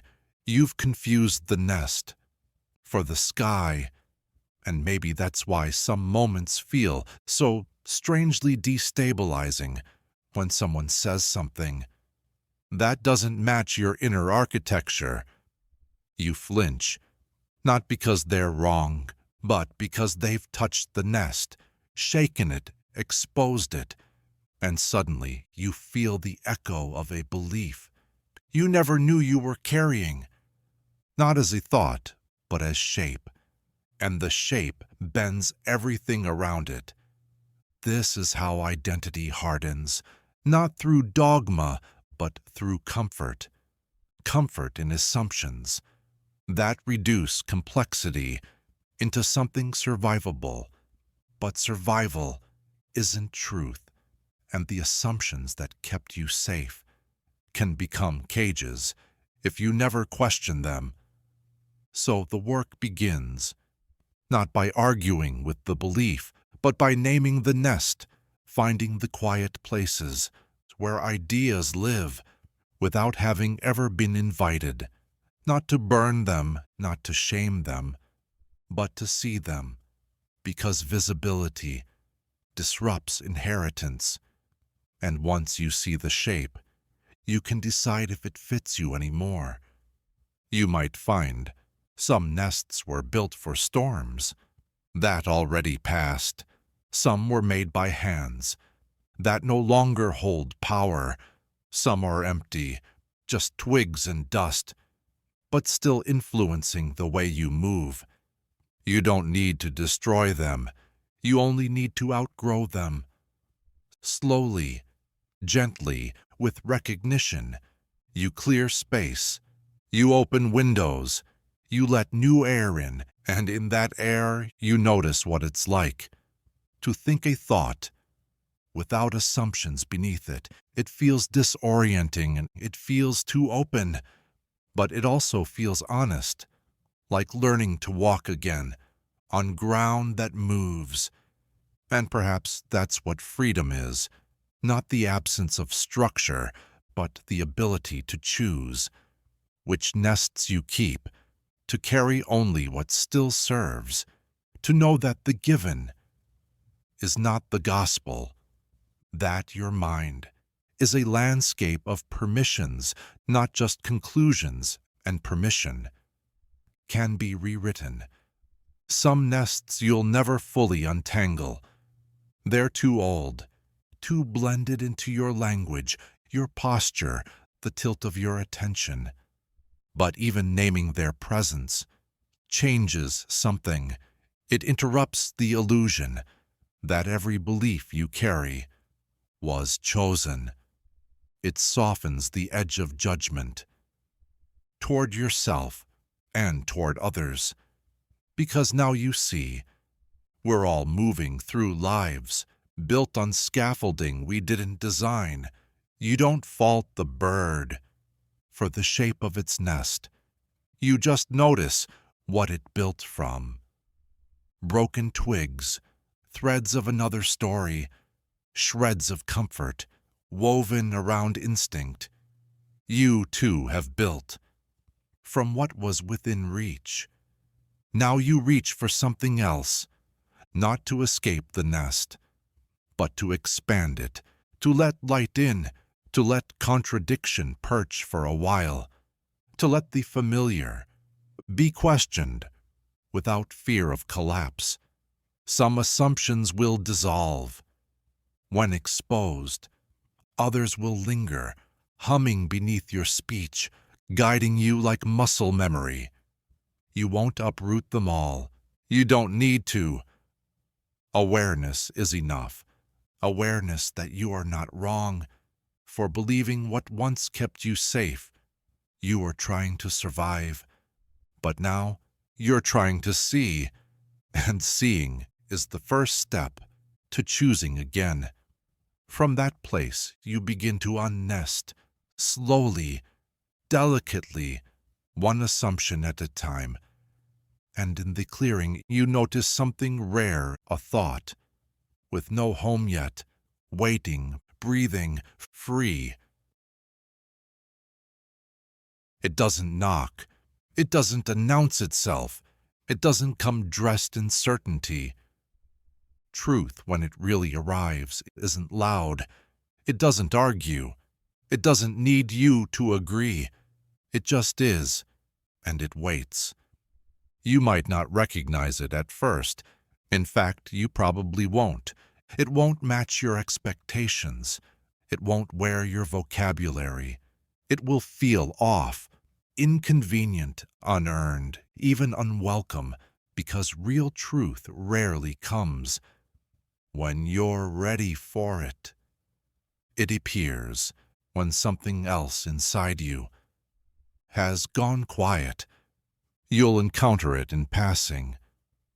A sentence you can't explain, a gaze you can't return, a moment where something shifts. and you don't know why.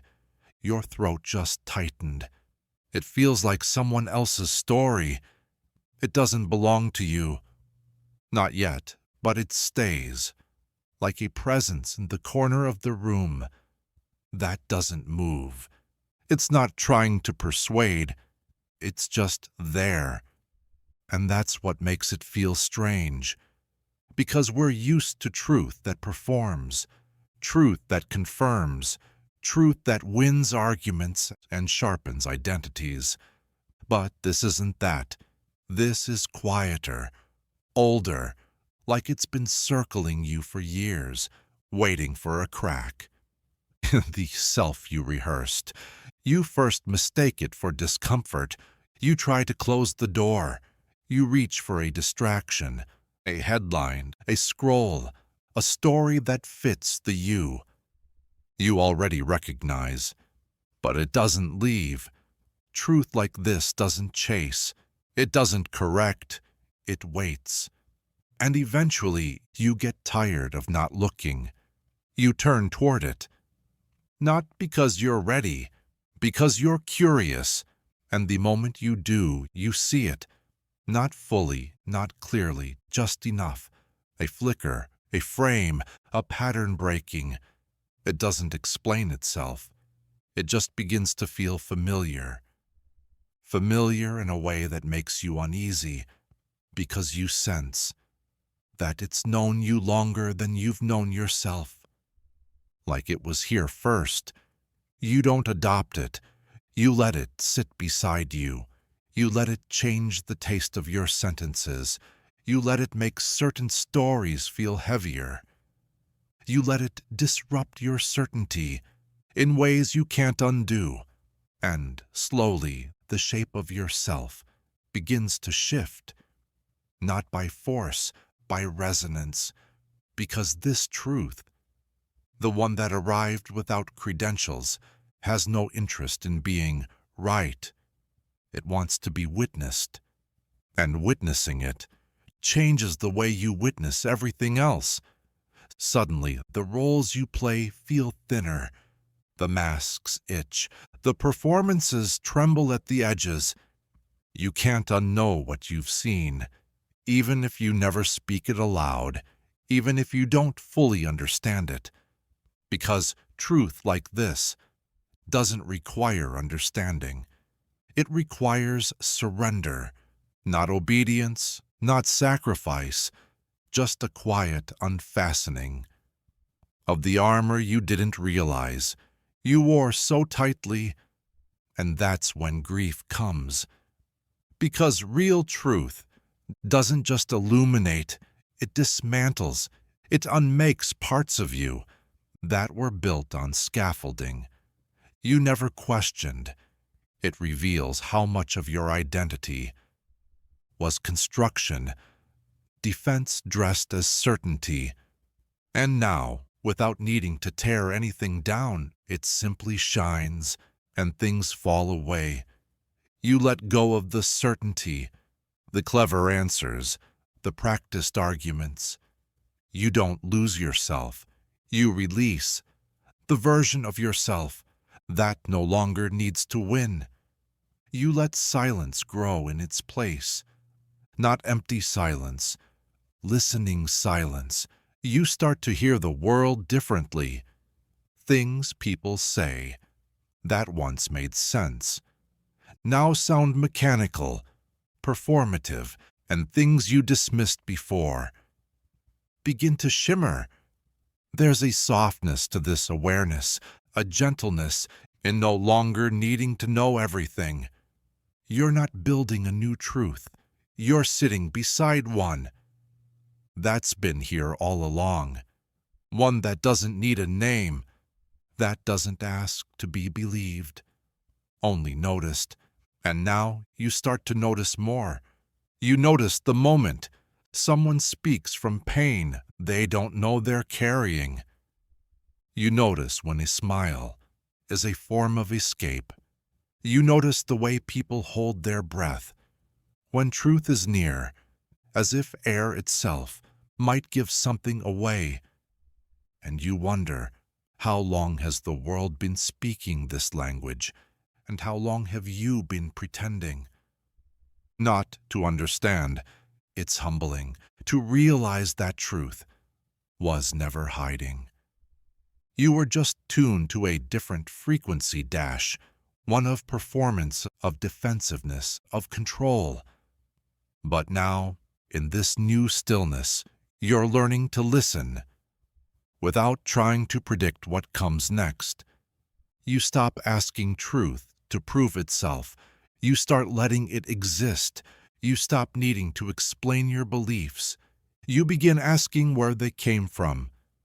And in the process, you soften, not as a weakness, as a recalibration.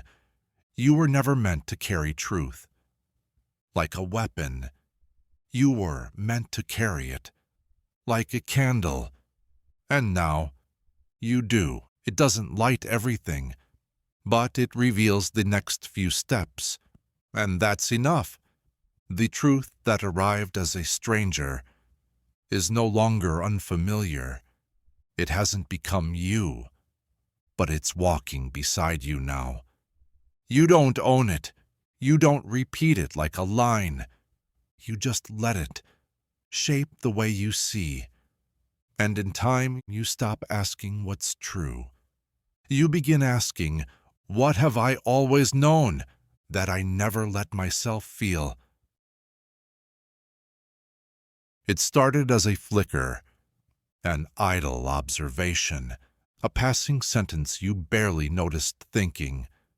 But it felt clear, and in clarity there is comfort. So you kept it. You repeated it once, then twice, then with conviction, not because it proved itself, but because it fit the mood, fit the memory, fit the version of you.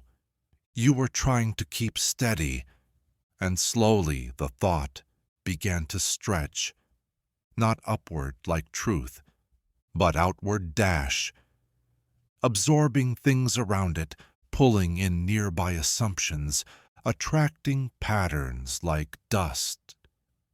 It became infrastructure, a quiet architecture beneath your choices, and like any good structure, it made itself useful. You began referencing it, not explicitly, internally. You leaned on it to predict, to decide, to interpret what other people meant, even when they didn't say it. The thought was no longer a thought. It was orientation. It was grid lines. It was map. And because it helped you move, you stopped questioning whether it was accurate. Mobility felt like truth. But even the wrong map can get you somewhere. You begin to forget that the thought ever had an origin. You don't remember thinking it, only living by it. It becomes implicit. Background, a legend scribbled in invisible ink at the corner of your perception. And like any good map, it simplifies. It rounds off edges, it removes clutter. It shows the path without the terrain. So you walk it again and again and again. You think you're making progress. You think the repetition confirms the route. But repetition isn't verification. It's just familiar motion. And the map never updates. Only you do. You change. You stretch. You try to grow into spaces the map doesn't acknowledge. But it holds you, not by force, by habit. It whispers, "This is the way." And because the thought has been helpful, you trust its memory more than your own momentum. Until something breaks, not violently, but subtly. You reach a place where the path disappears. The map says, "Turn," but the ground beneath you says, "Nowhere." And for the first time, you stop walking. You sit. You hold the thought in your hand, as if seeing it for the first time. And you ask, who made you? Who gave you this shape? What did you mean before I turned you into instruction? And in that stillness, something shifts. You realize the thought was never a map. It was a guess, a working theory, a moment of meaning, misinterpreted as structure. It wasn't meant to carry weight, but you carried it until it became weightless and indistinguishable from the world itself. Now you see it differently. You see how often you've mistaken feeling for orientation, convenience, for direction. You remember how good it felt to move with certainty, to look at the world through a frame. That made everything seem legible, but legibility is not accuracy. It is comfort, and comfort is not guidance. It is repetition. And repetition, unexamined, is how illusions become architecture. You ask yourself, how many thoughts have I lived by that were never meant to last? How many maps have I followed, drawn by fear or flattery or survival? How many detours have I mistaken for identity? You don't feel regret, you feel humility, because the map kept you moving through seasons where stillness would have shattered you. It gave you momentum when you needed definition, but now you don't need movement for the sake of movement. You want alignment, you want to stand in a place without asking a thought, whether it's allowed. You want to feel something true, without translating it through a framework inherited from a version of yourself you've outgrown. So you start to dismantle, not the thought, but its status. You let it shrink. From map back to spark, you hold it gently, as a memory, not a guide. And in the space it once occupied, you let new ground rise, ungridded, uncharted, just terrain, raw, unlabeled, complicated. You feel disoriented. That's okay. You were never meant to move forever on borrowed logic. The map served its season. It helped you survive the fog. But now you want to feel, without overlay. You want to walk, without knowing exactly where you're going. You want to trust the part of you that listens to the ground itself, not the lines you once drew across it. You want presence more than prediction. And that means letting some thoughts go back to being just thoughts, not truths, not absolutes, not coordinates, just quiet visitors passing through. On the way to somewhere you haven't mapped yet, you begin to walk differently now, not with less conviction, but with more permission. Permission to adjust, to misstep, to pause, without assuming the world will fall apart if you don't know exactly what to do next. You've stopped asking every thought to take responsibility for direction. Some thoughts are just sparks, curious, ephemeral, not wrong, but not meant to lead. You let them flicker and move on. This changes how you listen to yourself, to others, to the silence between things.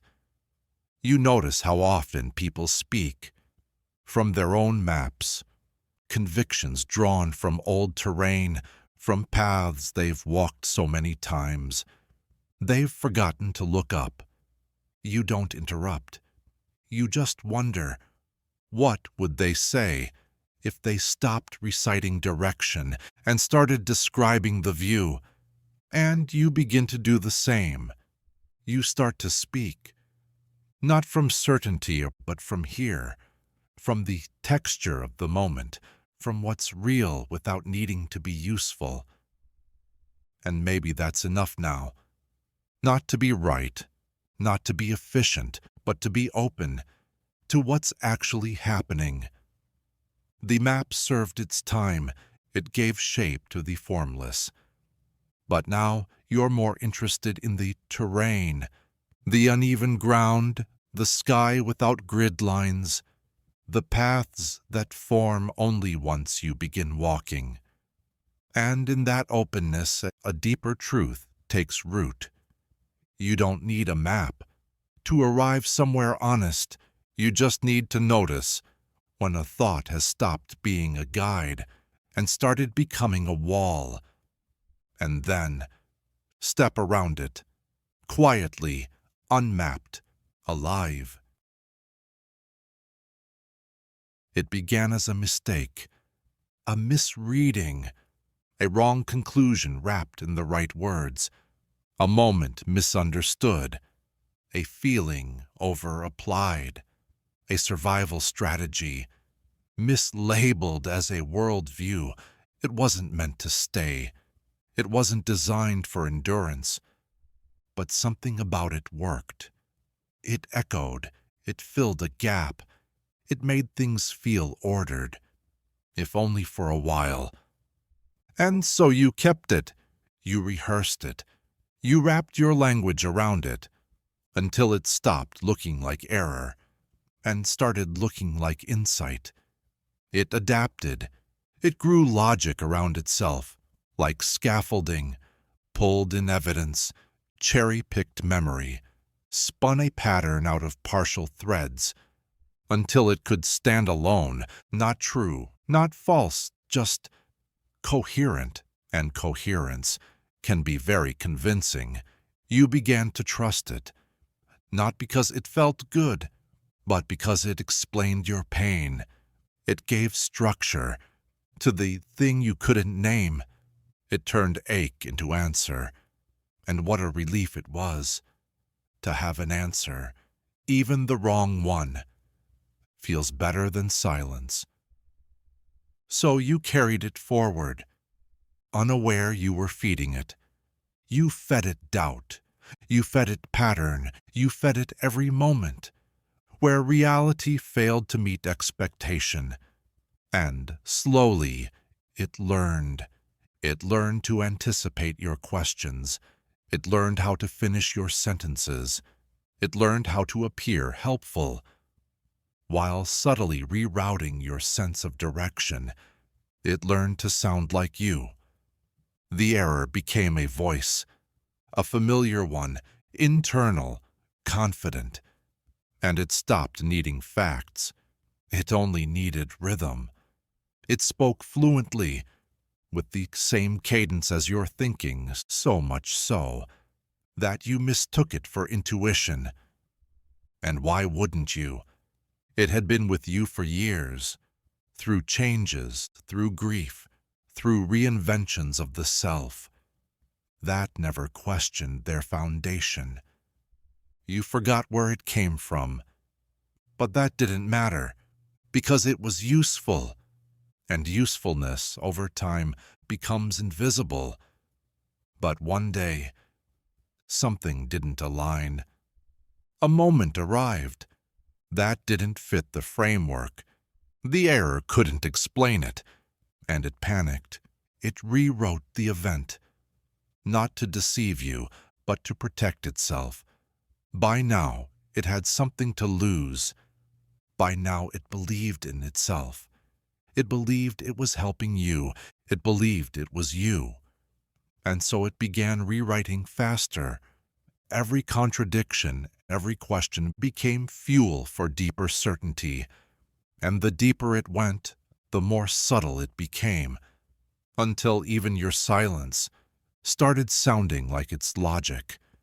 It was no longer a single thought.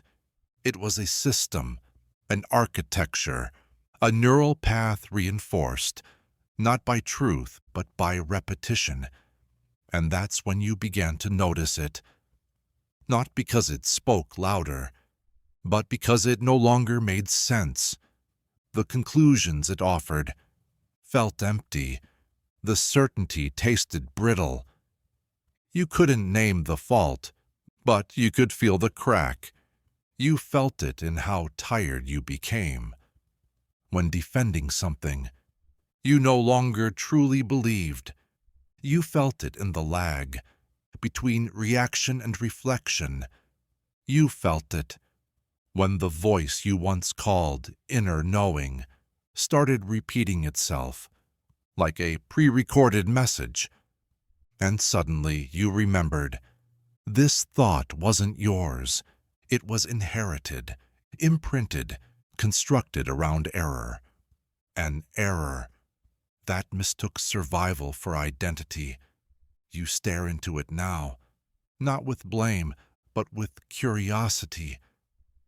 How long have you followed this voice just because it sounded like certainty? How many possibilities did it edit out? Before they even reached your awareness, it wasn't malicious. It was efficient. It did what all errors do. When left unchallenged, it evolved. But now you want something else. Not perfection, not omniscience, just something honest.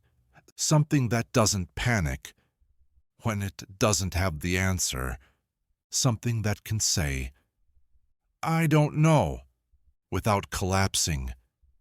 So you begin to unwind it. Not all at once, not by force, but gently, with breath, with pause. You catch it mid-sentence and ask, what if that's not true? You let silence follow. You let ambiguity breathe. And slowly the system loosens, the scaffolding creaks, the voice stutters, and beneath it you hear something quieter. Not a new truth, just an opening. Space, the kind of space where real thought can grow, where the next sentence isn't predicted, but discovered, where you're allowed to be wrong, without it becoming who you are. That's where the error dissolves, not through argument, through spaciousness. You thank it for what it gave you. You thank it for trying, and then you leave it behind. Not because it failed, because you no longer need a voice that learned to think from the wrong seed. You don't dismantle it with rage. You don't burn it out of yourself. You don't wage war on the parts of your mind that once tried to protect you. You simply outgrow them. The error had its season. Its roots were survival. Its branches wrapped around your voice because they had to. And now you're strong enough to speak without them. That doesn't mean the voice disappears. It lingers. It flickers back on in moments of fatigue, in rooms that resemble old pain. But now you recognize it, and recognition breaks the spell. You greet it like an old belief you no longer live inside, like a superstition that once made you feel safe. You nod to it. You don't follow it. That is how change happens. Not by replacing the voice with a better one, but by learning which voices are no longer guides. Not all errors are mistakes. Some are blueprints, imperfect, temporary, meant only to get you far enough to begin again, this time with clarity. So you let the scaffolding fall. You don't need its weight to define you. You can walk lighter now. Not because you know everything, but because you've stopped pretending. You need to. The thought served its purpose. It taught you how even error can evolve, how even misbeliefs can grow consciousness, and how truth, when it finally arrives, asks for nothing except your willingness to begin listening again. Inside your mind, the sky is always changing. Some days it is clear, open, breathable, navigable. You mistake that for being you. You call it calm, clarity, truth, and then, without warning, it shifts. A thought arrives, like low pressure. An emotion condenses before you can name it. Clouds form in patterns. You pretend not to recognize. You tell yourself it's temporary, but it already feels like climate. This is the first forgetting. Weather is not identity. You are not the fog. You are not the heat. You are not the thunder gathering behind your sentences, but it feels like you, because it's inside you, because you weren't taught to name it as something passing through. You were taught to own it. This sadness, yours. This dread, yours. This short-circuit spiral of misremembered moments and anticipated regrets, yours. But what if it's just atmosphere? What if the mind, like any living system, moves through seasons, fronts dormant storms? What if not every low mood is a wound to fix? What if some are just passing weather? You imagine a forecast. Today, partly anxious with isolated shame. Chance of memory distortion 70%. Emotional visibility reduced until dusk. What if you could hear that and not panic? What if your task wasn't to resist, but to observe, to notice the shift in air pressure, to listen for the internal winds, to carry an umbrella metaphorically, not because something is wrong, but because this is the kind of sky your mind has today. This isn't about dissociation. It's about respect, respect for the complexity of being conscious. You wouldn't blame the sky for being overcast. You don't expect a storm to explain itself, so why expect different? From your internal climate, let it rain, let it churn, let the fog sit heavy. Without needing it to evaporate on your schedule, you don't need to interpret every cloud as a symbol. You don't need to excavate the emotional, barometric pressure to justify why things feel heavy. You can simply say, "This is what it feels like today," and let that be enough, because moods shift, like shadows across terrain, because thoughts can be static, caught in cognitive air, because trying to fix the sky only makes you forget to notice it. So instead, you learn to read your mind, like a report, not for answers, for orientation. You wake, you scan, you feel the tension in your chest. You log it, whines picking up. You catch yourself looping. You note it, possible cognitive distortion forming in the West.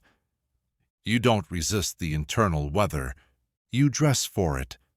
Some thoughts are rain, some emotions are fog, some beliefs are just humidity, hard to hold everywhere, condensing on the surface of other things. None of them are permanent. The sky has never held one cloud forever. Even in its worst state, storming, howling, obliterated by lightning, it changes, and so do you. You are not the current condition. You are the capacity to contain it. And that is where the freedom begins. You stop measuring mental health. In sunny days, you stop judging peace as absence of turbulence. You start listening, not for truth, but for texture, not for logic, but for pattern. You become meteorologist of your own awareness. You begin to notice the way grief settles behind the eyes. Before it arrives, you begin to distinguish between true fear and wind-blown worry. You stop mistaking the storm for catastrophe. You start recognizing when a single cloud is trying to convince you that it's the entire sky. It isn't. It never was. It never will be. And when the weather clears, as it always does, you don't rush to name it normal. You just breathe. You look at the new horizon. You say, "This is what it feels like now." Not better, not worse, just different air. And maybe that's what maturity is, not the elimination of storms, but the patience to witness them, without abandoning the self beneath. Some days you'll forget all this. You'll wake inside a storm and believe it's always been raining. You'll forget that clouds can pass, that your thoughts are not verdicts, that your mood is not a mirror. That's okay. Even weather forecasters get it wrong. Even skies mislead. The goal isn't perfect prediction. The goal is presence. To know, in the middle of the fog, that clarity isn't a moral condition. To know, in the grip of a downpour, that it's okay to shelter. To know, in moments of high pressure, that stillness is not failure. You start to notice the cycles, not just of emotion, but of how you relate to it. Some storms you learn to name. Others you simply learn to ride. You begin carrying small rituals. Breath, movement, pause, dash. Not to make the weather better, but to remain anchored. As it changes, you become less urgent, less attached to explanation, more interested in grace. You speak to yourself the way a lighthouse speaks to ships, softly, predictably, even in bad conditions, especially then. Because this is your atmosphere, your internal sky. It doesn't need to be perfect. It just needs to be honored. Not for what it says about you, but for what it reveals. That you are not fixed. You are not broken. You are not the forecast. You are the field beneath it, steady, changing, endlessly capable of carrying weather without becoming it. There is a chair in the center of your mind, not literal but unmistakable, a presence shaped like attention, a watcher, a responder, a silent authority, whose gaze you feel even when you're alone. You didn't build this chair. It was there before language, before memory, before you knew that a thought could be observed from the inside. And yet, someone sat in it, someone or something, a voice, an influence, a stance. Maybe it was a parent, a teacher, a belief system, a disapproval so practiced it fossilized into posture. Maybe it was no one in particular, just the shape you imagined someone would sit in if they could hear your thoughts. Whoever it was, they settled in, not loudly, just early, and when they spoke, they didn't sound like a stranger. They used your tone, your vocabulary, your hesitations. They asked questions you thought were your own. Are you sure that's good enough? Why did you say it like that? What makes you think you're allowed? And because the voice lived inside you, you mistook it for self-awareness. You called it conscience, or reason, or discipline. You thought it was the part of you that kept things sharp. But it was never neutral. It had preferences, biases, rules inherited from rooms you no longer enter. And over time, it became an audience. You could never fully impress. You dressed for it, spoke for it, edited your life, so that it might nod quietly and not ask for more. But it never nodded. It only watched. And now, after all this time, you begin to wonder who is in the chair and what would happen if you asked them to leave. This is where it gets quiet, not because the voice disappears, but because your attention shifts. You start to notice when the commentary begins. You start to hear the delay between experience and evaluation. And in that delay, you find a question. Not, is this okay, but who decided this needed to be judged? You realize you've spent years performing for someone you can't name, an internal guest who never asked for permission because you never knew. You were allowed to grant it. You begin to wonder what your life would feel like without the ongoing audit.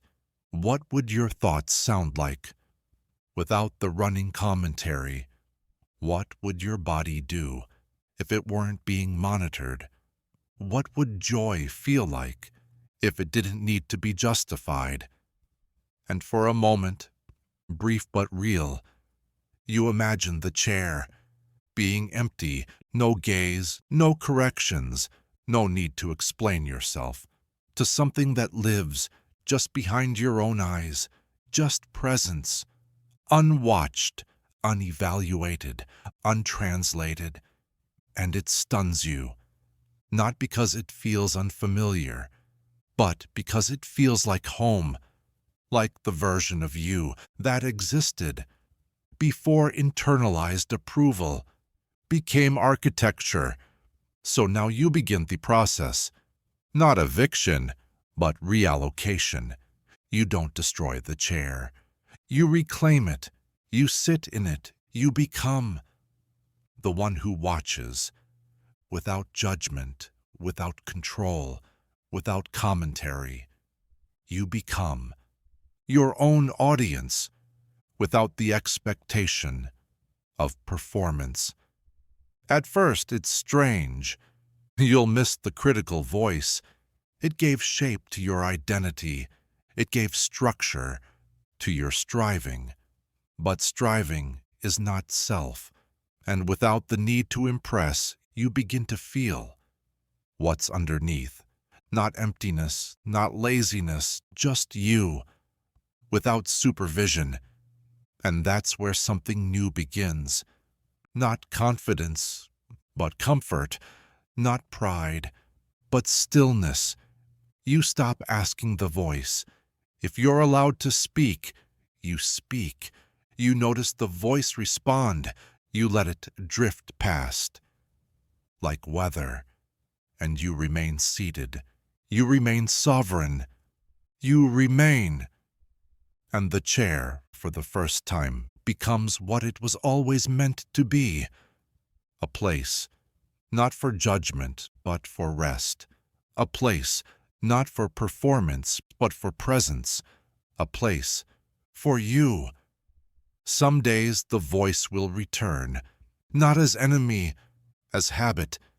It will comment, correct, tighten its old grip around the edges of your awareness. It will sound reasonable, protective, even helpful. And part of you will want to listen, not because you believe it, but because it's familiar. Familiarity is sticky, even when it hurts. But now, you have distance, a few inches of space, between thought and belief, between reflex and response. And in that space, you breathe. You don't argue with the voice. You don't wrestle it into silence. You simply witness it. And in witnessing, you take your seat again, in the chair, your chair, not to control, not to critique, but to be the one who listens, without collapsing, the one who hears, without agreeing, the one who stays. You begin to notice something else, that underneath the commentary, beneath the learned disapproval, the inner corrections, the micro-performances. There is something quieter, a tone, a pulse, a voice that isn't a voice, so much as a presence. It doesn't demand, it doesn't supervise, it just waits. And now, with the chair reclaimed, you begin to hear it, the soft hum of your unsupervised self, the part of you that doesn't need to be improved, the part of you that never asked for an audience. It speaks in feelings, too complex for evaluation. It rests in truths, too gentle for reward.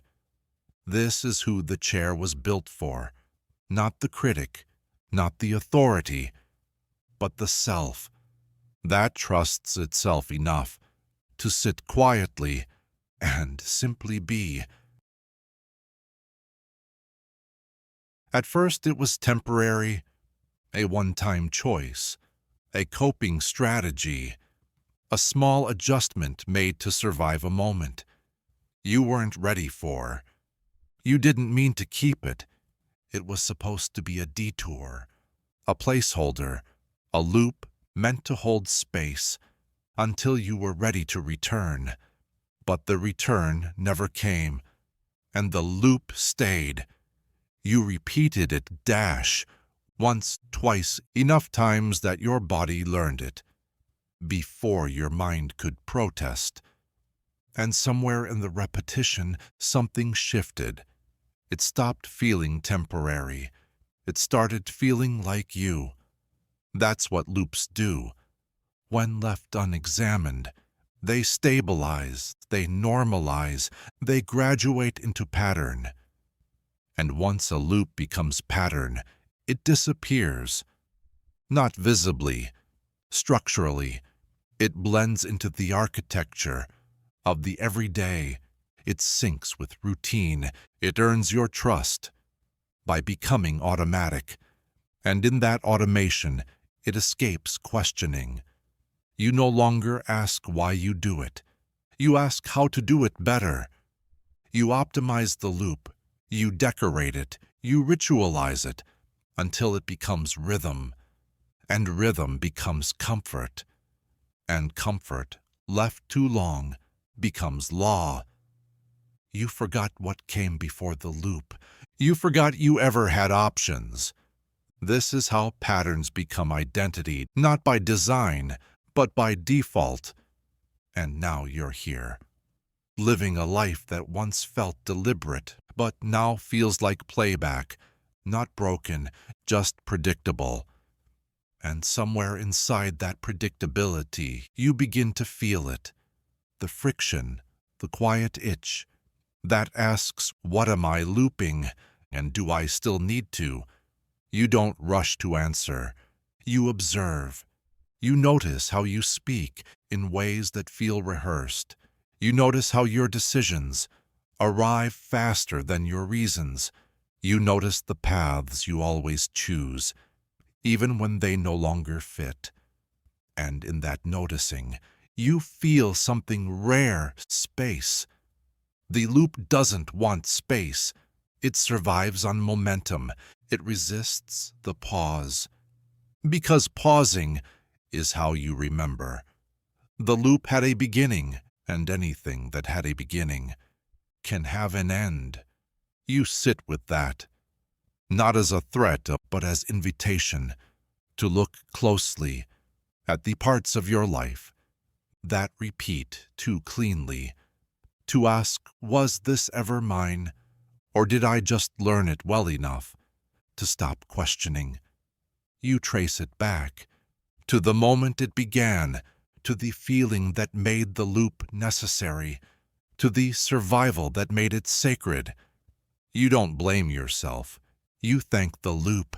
It got you here. But now you want more than repetition. You want responsiveness. You want to be present without replaying. And that means walking differently. Not faster, not harder, just unscripted. You begin to interrupt the loop, gently, a new word, a longer pause, a different route on the way home. At first, it's disorienting. Your mind resists, your body tenses, but something else, quieter, older, begins to soften. It remembers how to choose, not for efficiency, not for safety, but for alignment. You don't have to dismantle the whole pattern, just fracture it slightly. Let light in through one small crack, and over time you'll begin to notice the loop doesn't dissolve. It evolves into rhythm that serves rather than defines, into movement that listens instead of dictates, into pattern that adapts.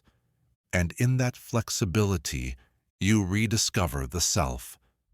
Beneath automation, a self that doesn't live on repeat, but on resonance. The loop doesn't leave without resistance. It tugs, it whispers. It reminds you how good it was at keeping things predictable. You know how to do this, it says. You've done it before. It worked. And it's not wrong. It did work. That's what makes this difficult. To stop looping feels like walking away from a part of yourself that saved you. You hesitate, not because you doubt the change, but because part of you still loves the familiarity of the known rhythm, like a melody you've hummed for years, even when it no longer means anything. There's grief in breaking pattern, not because the pattern was good, but because it gave you shape when nothing else did. And now you're dissolving that shape, not violently, but truthfully. You want to know what else you could become if you stop orbiting the same thought just because it feels like home. So you take a breath before the habit. You hesitate before the phrase. You stay silent 1 second longer than the pattern expects, and in that stillness something dislodges. It's small, but it's real. The machinery stutters. The loop, startled, recalculates. It doesn't understand pause. It only knows completion. And suddenly you feel the full scope of it. This was never about behavior. It was about belonging. The loop made you feel consistent. It gave others something to recognize, to expect, to rely on. But what they relied on wasn't you. It was the repeatable version of you, the part that showed up, on schedule, in costume, fully scripted. And now you want to be something else, something that breathes, which means you will confuse people. You will confuse yourself. You'll say something new and feel the echo of an old voice ask, "Who are you to change?" But you'll answer gently, without defensiveness, "Someone who's still becoming." Because that's what pattern forgets, that you were never meant to be one thing. You were meant to evolve, not calcify, to move, not orbit. And in that slow unraveling, you give yourself permission to shift without explanation. You let go of the need to justify your movement. You let the loop be what it was, a temporary choreography that taught you balance when the ground was uneven. Now the ground is different, and so are you. You don't reject the pattern, you complete it. You step out, not as rebellion, but as graduation. And the world doesn't collapse. It doesn't demand your return. It waits to meet the version of you that moves forward without rehearsal, the version of you who no longer loops out of habit but chooses out of presence. Some thoughts don't arrive as thoughts. They arrive as pressure, as lean, as inclination. You feel them not in words, but in preference. The way your body turns toward one option and away from another before your mind has spoken. There's no sentence, no argument, no claim to examine, just a soft hum of "this feels right." But what's speaking, and when did it start? This isn't intuition. Intuition is sharper. A flare. This is slower, wider, continuous. This is background reasoning, the quiet code. You've accumulated from years of watching what works and what doesn't. It doesn't tell you what to do. It just creates tone. A filter, a slant, a subtle nudge towards symmetry. You don't remember installing. You walk into a room and feel a shift. You don't know why, but you adjust your tone, your posture, your comfort with honesty. And somewhere beneath the surface, your reasoning is humming. It's pulling on precedent, on pattern, on low-stakes memories you didn't store, but never fully lost. You tell yourself you're choosing, but you're reacting to invisible logic. And that logic isn't random. It was shaped by everything you've ever survived. Not the big moments, the small ones. How someone looked at you after you spoke too freely. How the room went quiet when you shared too much. How you were praised for staying polite and punished for being precise. You didn't write these rules. You absorbed them. Now they speak, not in commands, but in hums. And hums are hard to argue with, because they don't declare. They imply, they suggest, they whisper in preference, not proof. And because you can't trace them, you trust them. You feel their resonance and assume it must mean truth. But resonance is not always truth. Sometimes it's just familiarity. And familiarity left unexamined becomes instruction. So now you begin to listen more carefully, not to the words in your mind, to the tone beneath them. You listen for the hum. Where does it lean? What does it avoid? When does it grow louder? In the face of uncertainty, you begin to notice it grows strongest, not when you're in danger, but when you're exposed, when vulnerability flickers, when authenticity risks friction. The hum hums louder then, not to protect, to preserve the version of you that has never been interrupted, the version that adapted to other people's comfort, the one who learned how to stay within the acoustic range of acceptability. But now you wonder, what would happen if I listened past the hum, if I moved toward what feels quietly wrong, just to see what lives there? Not recklessly, not in denial, just in curiosity. You begin to test. You speak a little too honestly. You pause instead of replying. You hold eye contact a few seconds past the script. And something remarkable happens. The hum doesn't scream. It stutters. It loses clarity because it wasn't built for novelty. It was built for repetition. But you are no longer repeating. You are rerouting. And in that rerouting, you find a new kind of reasoning, one that isn't ambient, one that isn't implicit, one that speaks with actual sentences, a logic that welcomes examination, that doesn't need to hide beneath rhythm.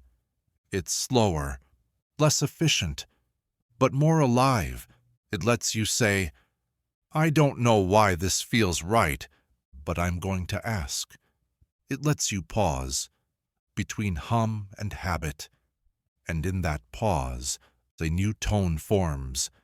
Not hum, not echo, but voice, yours. The hum doesn't disappear. It never does. It returns in the quiet moments, at the crossroads of conflict, in the spaces between questions when uncertainty stretches longer than it should. It reactivates when you pause too long, when you hesitate, when you don't immediately know how to belong, because that's what it was made for. Not truth, not clarity, continuity. The hum is the old system, running in the background, to keep you consistent, acceptable, intact. But now, you no longer need to be intact. You need to be true. And truth doesn't hum, it breathes. So when the hum rises again, you don't fight it. You don't shame it. You don't follow it. You notice. You give it a name. You say, that's the voice of calibration. That's the logic of staying within the lines. And then you step outside them. One quiet step at a time. You begin to ask, what is my reasoning? When I'm not trying to keep the peace, what thoughts appear? When I'm not trying to sound like someone who already knows. The hum tries to keep things seamless, but you are not here to be seamless. You are here to be textured, to have edges, to speak thoughts that don't yet rhyme with your previous self. You are here to reason out loud again, to write logic that didn't originate from the soft coercion of the past. You are here to let thought feel strange again, like something being born, not rehearsed. And the hum, it will grow quieter, not because it was wrong, but because you're no longer living at its volume. You don't remember missing it. That's the strangest part. You were on the train. You were looking out the window. The scenery blurred as it always does, habitual, fast, familiar. Then something shifted, a flicker of confusion, a moment out of rhythm. You glance around. Nothing seems wrong, but something's off. The station you were waiting for, the one you didn't quite name, never arrived, and you didn't notice until it was already behind you. You try to recall its name, the shape of it, what it was meant to offer, a decision, a departure, a moment of clarity.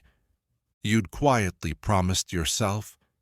You can't remember, but the feeling is there, a faint ache like reaching for a pocket. That doesn't exist anymore. You begin to suspect that something inside you kept moving, long after you stopped paying attention. Not your body, not your schedule, but the deeper parts. The ones that plan without speaking, the ones that form new beliefs without asking first. They were headed somewhere, but you were distracted. So they made the trip without you.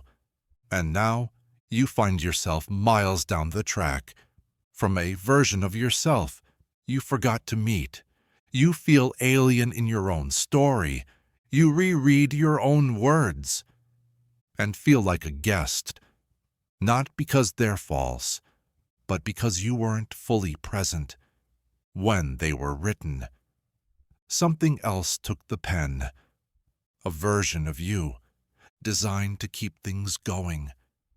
When your awareness dipped beneath the surface, you thank it. You don't blame it. The train did what it was built to do, carry you forward. When you were too tired to walk on your own, But now you wonder, where was I supposed to get off? What opportunity, what pause, what encounter with myself was buried beneath momentum? You can't go back. This isn't a track that reverses, but you can remember. Not the station, the feeling, the sense that something was supposed to change, that a silence was supposed to be honored, that a question was waiting to be asked.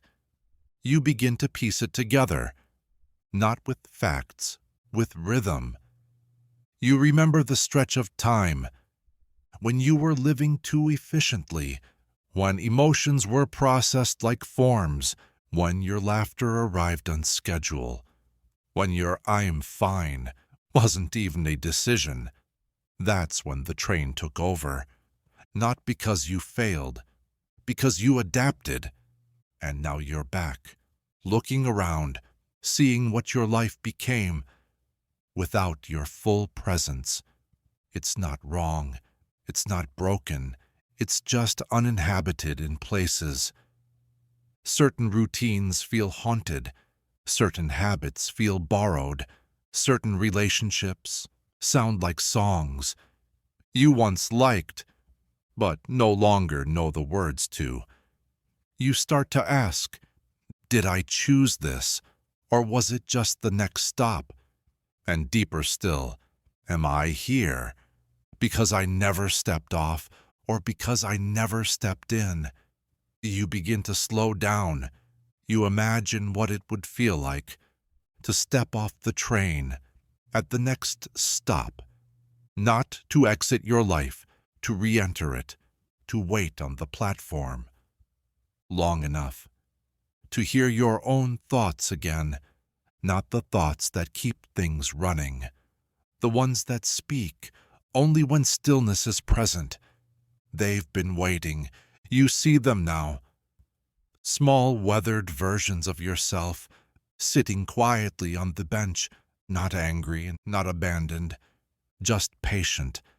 They nod when you finally arrive. No accusation, just recognition. You sit beside them, you breathe. And something returns. A texture you'd forgotten, a timing, a less efficient, but more honest way of being. You remember what it feels like to inhabit a moment before it becomes memory. You stand again. You don't need the train right now. You need the ground, the long, uneven path where things are slow. And naming takes time, where decisions are not transit schedules, but invitations, where the next step doesn't come from movement, but from alignment. You won't abandon the train. There are days you'll need it, but you've learned the difference now. Between momentum and participation, between being carried and arriving, and next time, when that quiet signal flares, the subtle ache, the pause that doesn't explain itself, you'll know what it means. It's time to get off, not because you're lost, but because you're ready to walk the rest of the way. Awake, slow, and entirely present. The track is still humming behind you. It doesn't stop. Trains don't turn around. They continue, even empty. You think of all the versions of you still riding that momentum. Decisive, polite, productive, still replying to messages you no longer feel, still choosing what made sense. 10 exits ago, you watch the rails vanish into the horizon. A strange peace settles. Let them go. Not with regret, but with recognition. That version of you wasn't a mistake. It was movement in the absence of presence. And now, presence returns. You feel the weight of your own footsteps again, uneven, intentional, slightly out of sync with the rhythm you left behind, but honest. That's the new direction. Not forward, not back, inward. You take slower routes now. You leave questions unanswered. On purpose, you wait for moments to arrive fully. Before responding, you walk through conversations without needing to know what they mean yet, because you're not here to maintain the schedule. You're here to author the timing. And in doing so, you begin to write again. Not on paper, but in posture. Each pause a sentence, each decision a paragraph, each silence a footnote that no one else needs to read. You are learning to compose yourself with fewer shortcuts, and in the space the train once filled, a voice returns. Yours, not efficient, not predictive, just present enough to answer now without running ahead. You said it, the sentence, the decision, the reply that surprised even you. It came out cleanly. Well-timed, articulate, even gentle. But something was missing. You said it, but didn't recognize yourself inside it. There was no pause, no friction, no authorship, only fluency. Like you were reciting from a page you hadn't written. Like the moment had already happened. In a dream you couldn't remember, but were still obeying. You tried to trace it. Where did that response come from? Not from impulse, not from belief, not even from fear. It came from something older, slower, something rehearsed. Beneath awareness, a dream you forgot you were having. A dream that learned how to speak in your tone, to sign your name in perfect script.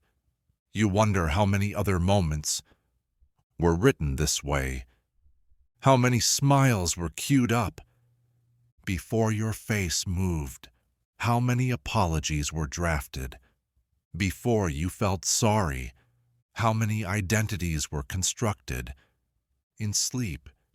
Because this wasn't sleep like unconsciousness, it was procedural dreaming, the kind your brain does when it needs continuity more than clarity, the kind of dreaming that builds a self you can function inside, a self with edges, with pre-installed answers, with gestures that match the narrative. It's not inauthentic, it's just automated. And now you've woken into it, eyes open, mouth mid-sentence, realizing the scene was already underway. And you wonder, when did I stop writing? My own responses. You start to notice the pattern. Not in your thoughts, but in your timing. You respond too quickly. You laugh before the joke lands. You soften your tone before discomfort has even shown up. These aren't decisions. They're reflexes, conditioned not in conversation, but in dreams, in the rehearsals your psyche ran while you were too tired to be fully awake. And somewhere along the way, the dream stopped being practice. It became protocol. And now you're acting it out. In real time, you pause, you test it, you wait before the next response. You leave a beat too long. You interrupt your own pattern. Something shifts, the air thickens, the autopilot glitches. You feel the dream hesitate, like it wasn't ready for your return.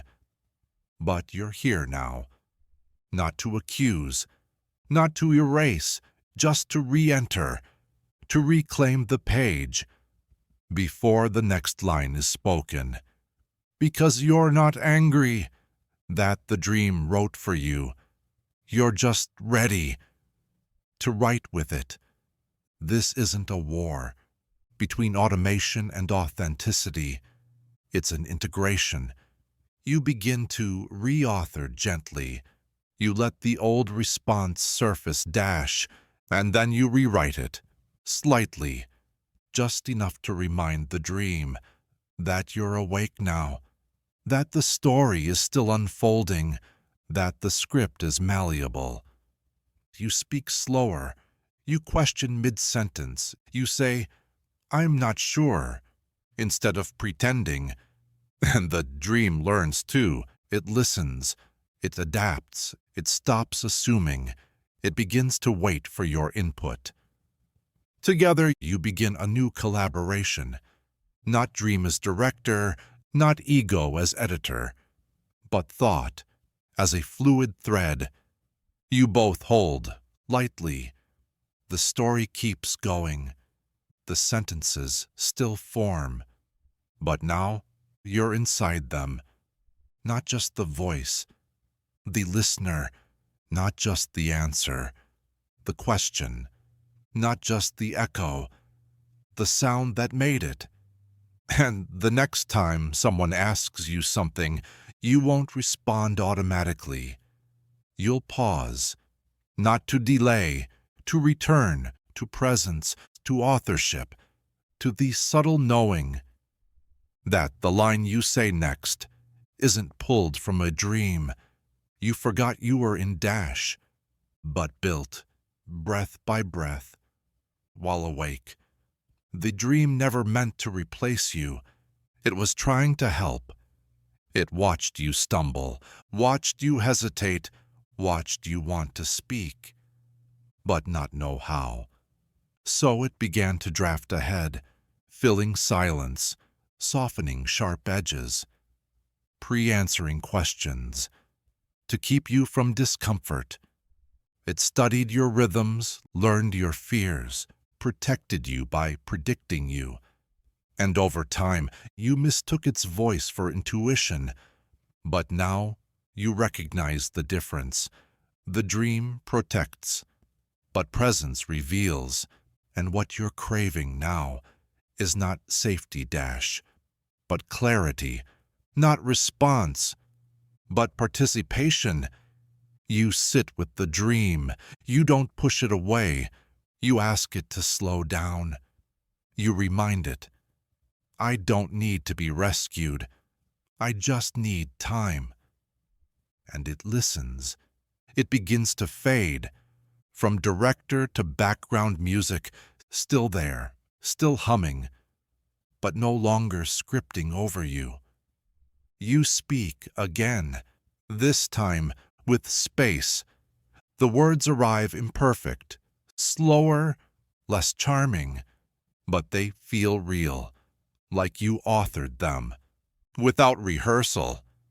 And the dream, still nearby, bows its head, not in defeat, but in release. It knows now. You are ready to speak in your own breath, even when the words arrive, trembling, especially then. And just like that, you re-enter the conversation, not as the product of a subconscious draft, but as the one who picked up the pen mid-sentence and chose to finish the line. It arrives unannounced. The feeling, it fits your body perfectly, like a well-worn coat, but you don't remember putting it on. You feel anxious, but nothing's wrong. You feel guilt, but you haven't done anything. You feel ashamed, but no one's watching. And so you do what you've learned to do. Explain it. You build a reason after the feeling. You search for what must have triggered it. You rewind the day, the hour, the last two things you said aloud, but nothing quite matches. Still, the emotion remains, settled, stable, familiar. And that's when you realize, this didn't come from now. This came pre-installed. This feeling isn't situational, it's systemic, a leftover parameter, a background value, set by an older version of you who lived in a different kind of world, a system update from long ago, not malicious, just adaptive. Back then, guilt kept you invisible. Anxiety kept you prepared. Shame kept you small enough to avoid notice. The feelings had a utility. They were configurations, calibrations. Your body learned to run them without asking questions. And when you grew, when the environment changed, the system didn't reset. It just kept operating silently, consistently. Emotion became protocol. So now you feel before you interpret. You panic before you assess. You flinch before anyone raises their voice. Not because you're broken, because your system learned to survive. And now, it's overprotecting you. You walk through a calm room and brace for judgment. You speak a truth and prepare for punishment. You sit in peace and feel like you're doing something wrong. These are not signals from the moment. They are echoes from the system. And here's the hard part. They feel true. Because your nervous system doesn't speak in logic, it speaks in pattern. And pattern isn't updated. Just because your mind decides you're safe, it waits for evidence, for repetition, for new data. So you begin the slow work of teaching the system a new truth, not with force, not with rejection, with conversation. You speak back to the inherited feeling. You say, I see you. I know where you came from. I know you helped. But I don't need you to run in the background anymore. You stop treating every emotion like it's yours to solve. Some were downloaded without your consent. Some were modeled by people who didn't know.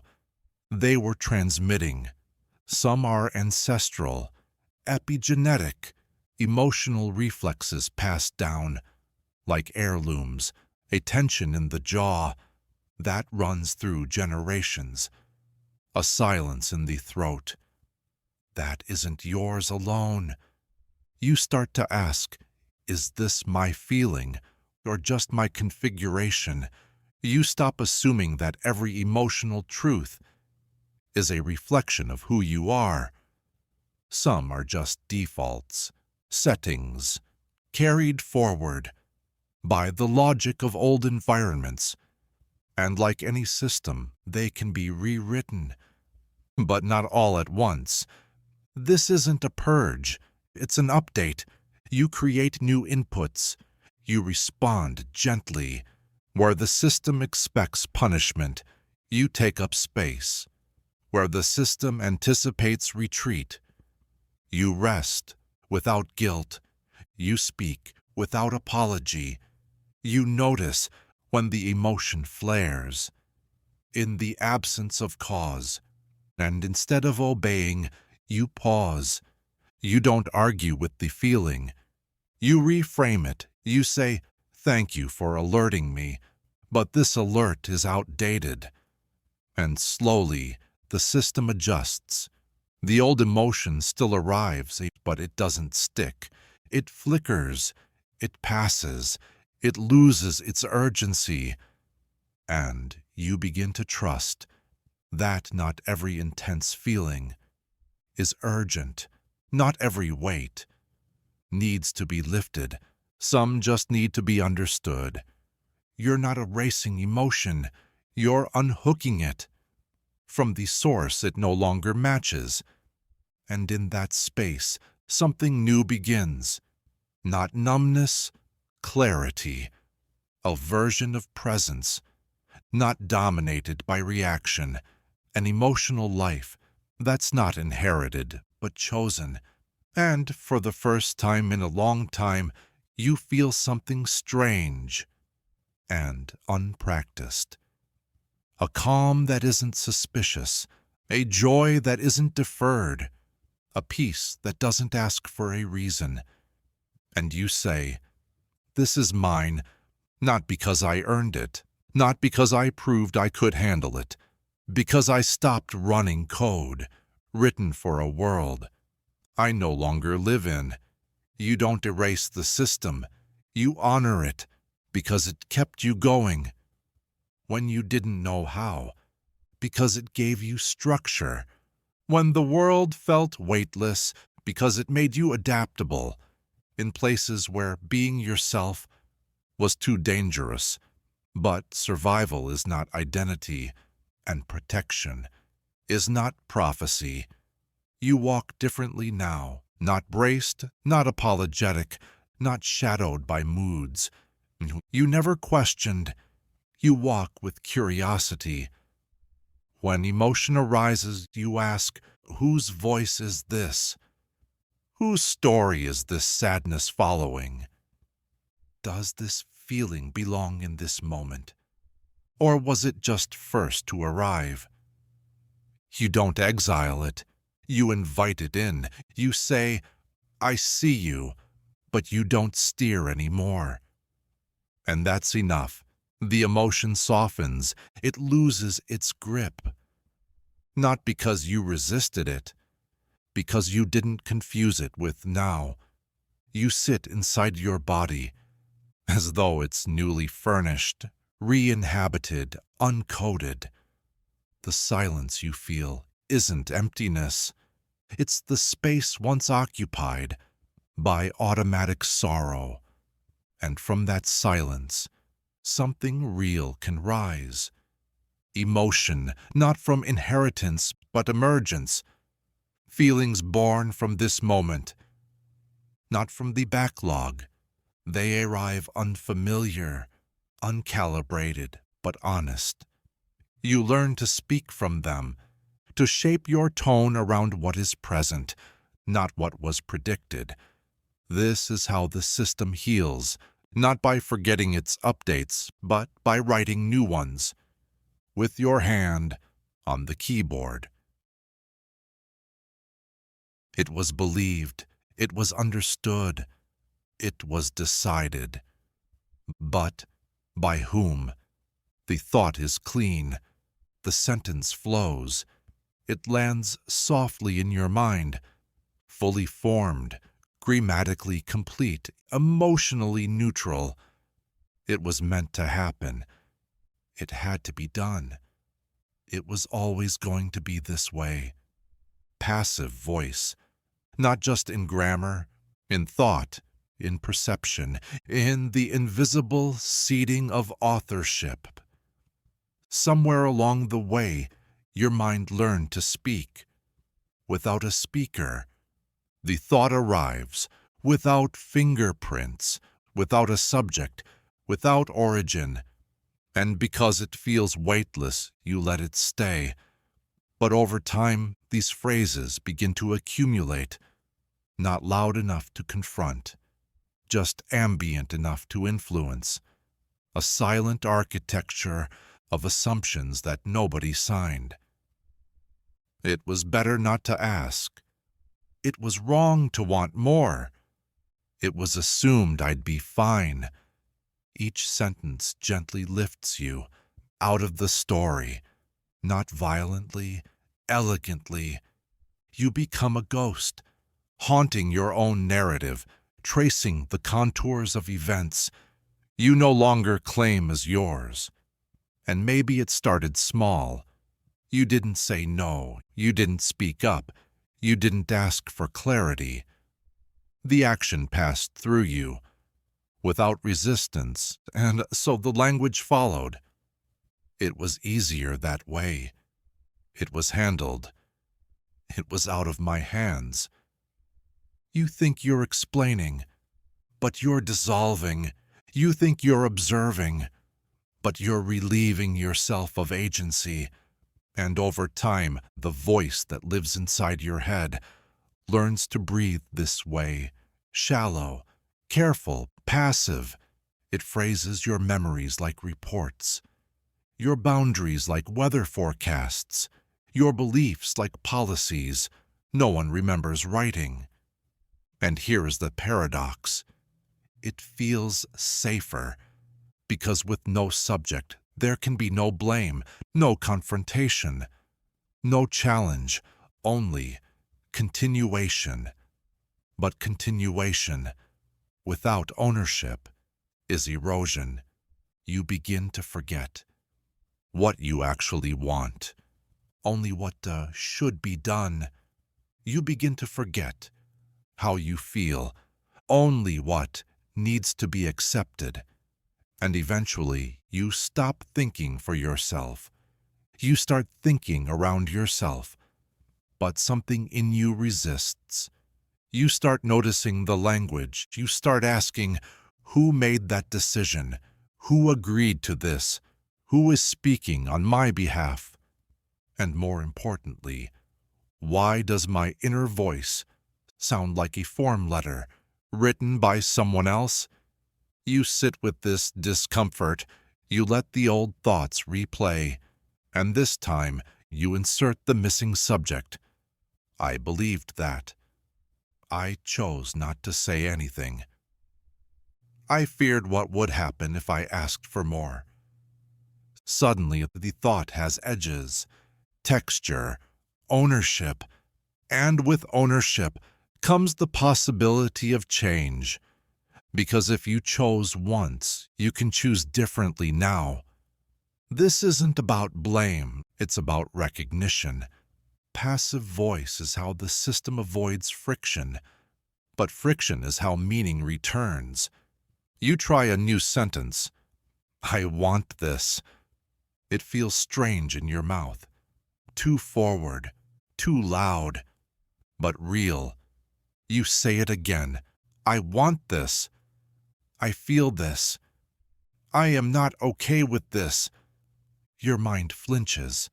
The old voice coughs in the background, but the sentence stands, and something else happens. Time reappears, because passive voice collapses the timeline.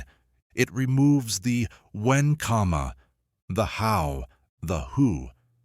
Everything becomes general, vague, undated, but active thought requires placement. It asks, when did I feel this? What made it true? Who was I when I allowed it?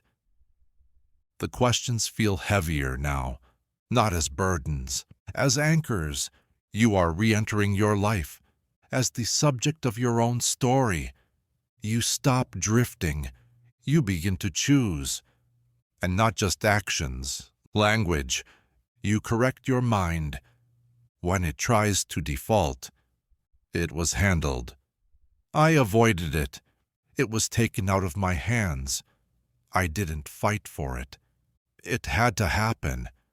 I believed I had no choice. Now there is space. Now there is truth. And truth doesn't shrink you. It clarifies you. It returns you to your own name. You walk differently now, not with bravado, with intention. You still think softly, but no longer anonymously. When you speak, you know who is speaking. When you remember, you know who was there. And when you choose, you know who is choosing. It is you, not the passive voice left behind by your coping, not the ambient narrator trained to keep you likable, quiet, safe. You, still uncertain, still learning, still complex, but unmistakably present. You don't remember choosing what you remember. Some memories arrive on demand, crisp, contextual, curated. Others vanish mid-sentence. Events you know happened, but can no longer find. Whole days smudged at the edges, faces without voices, feelings without timestamps, and you accept it. That's what memory does, you think. It fades, but fading implies passivity, entropy, decay. And what if that's not what's happening?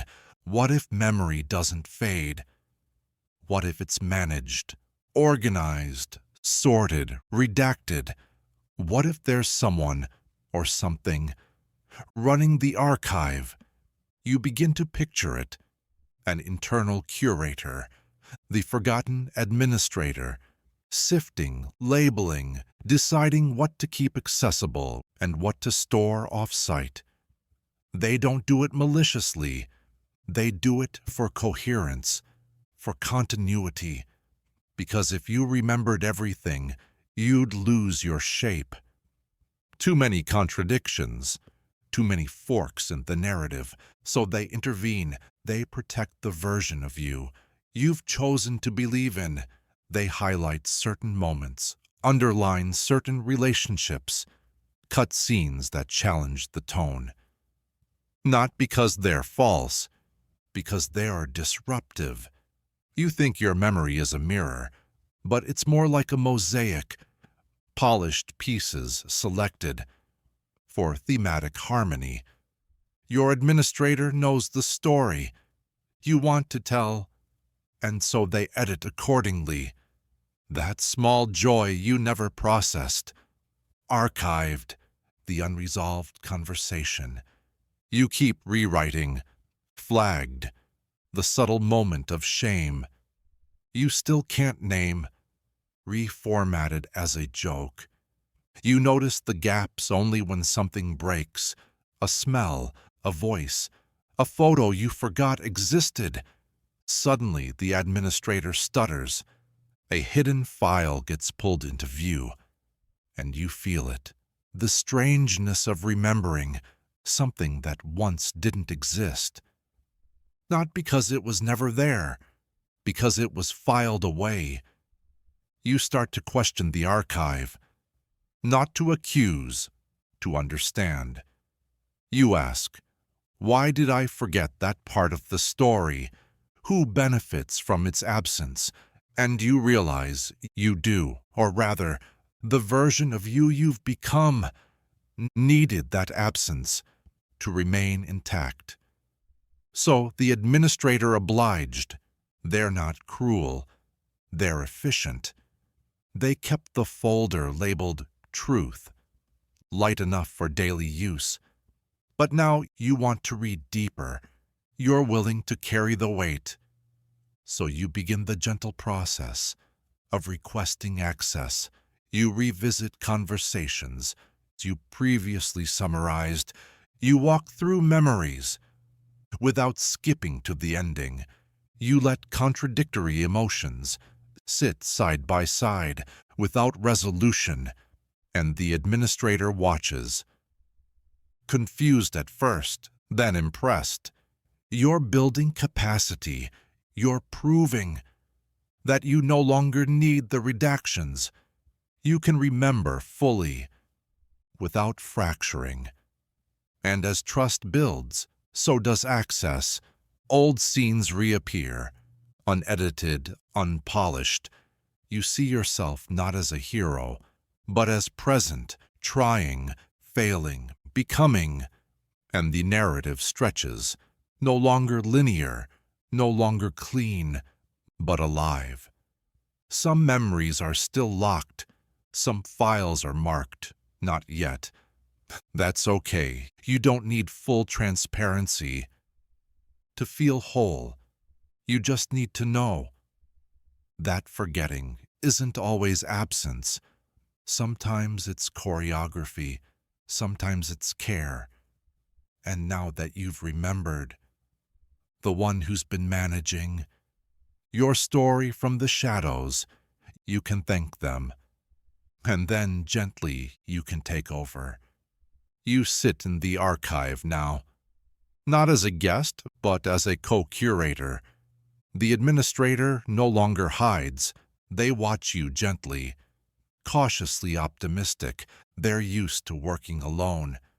They've spent years protecting you from things you never asked to be spared. Now they see you're not here to destroy their work. You're here to understand it. So they open a drawer. Not everything, just one.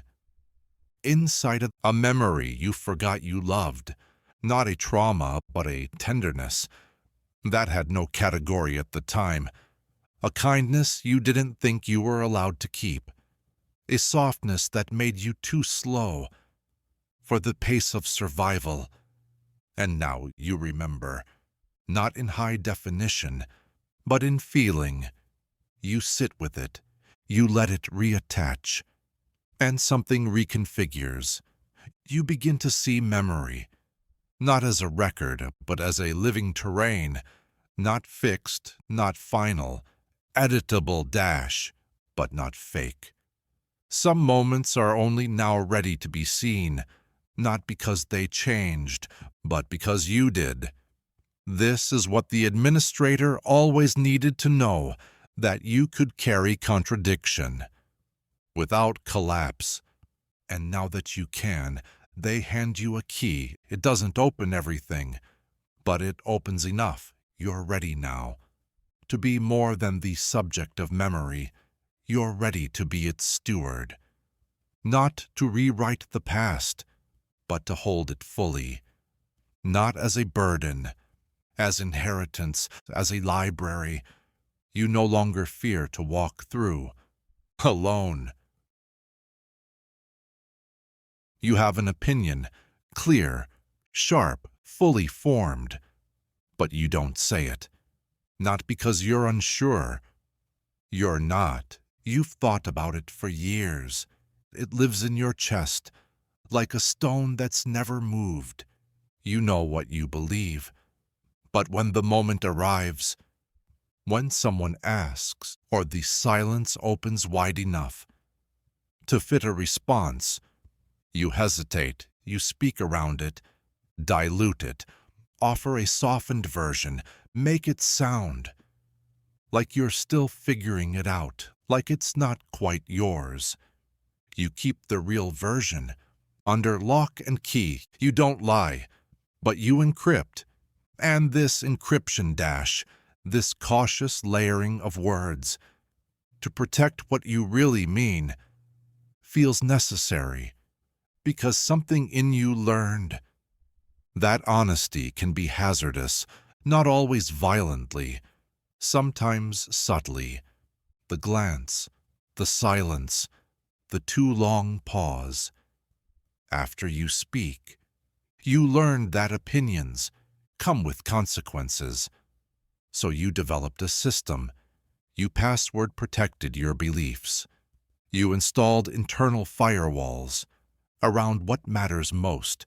You made access conditional, on safety, on trust, on tone. Only certain people in certain moods on certain days get close enough to see what you actually think. And the rest, they get the public version. The plausible deniability, the light commentary, wrapped in disclaimers. It works.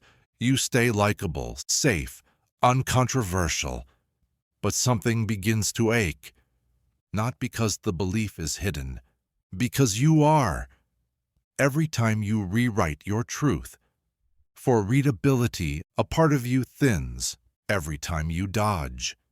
The moment where you could have spoken directly, you feel your presence contract. It's not about being loud, it's about being real. And the more you withhold, the more your honesty feels like a risk. Instead of a right, you begin to fear, not disagreement, but invisibility. Because the password protection works both ways.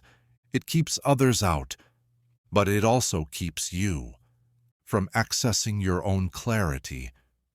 You stop knowing where you stand. You start asking questions. Just to avoid offering answers, you become fluent in neutrality, and neutrality left unchecked becomes absence. So now You begin to test. You crack open the vault. Just a little. You say the thing, closer to how you really feel. Not the whole truth, but a sharper edge, a more precise word. You watch what happens. Maybe someone winces, maybe someone leans in, but you stay present. You don't retreat, and the world doesn't collapse. You realize most of the danger was historical, not current, not real anymore. It was left over from the first time you were punished for saying what you meant. Without permission, that version of you learned to hide. So completely it became default. But you're not there now. You're here, older, capable, aware. So you rewrite the terms of access. You change the password. Make it simpler. Not open to everyone, but no longer impossible to reach.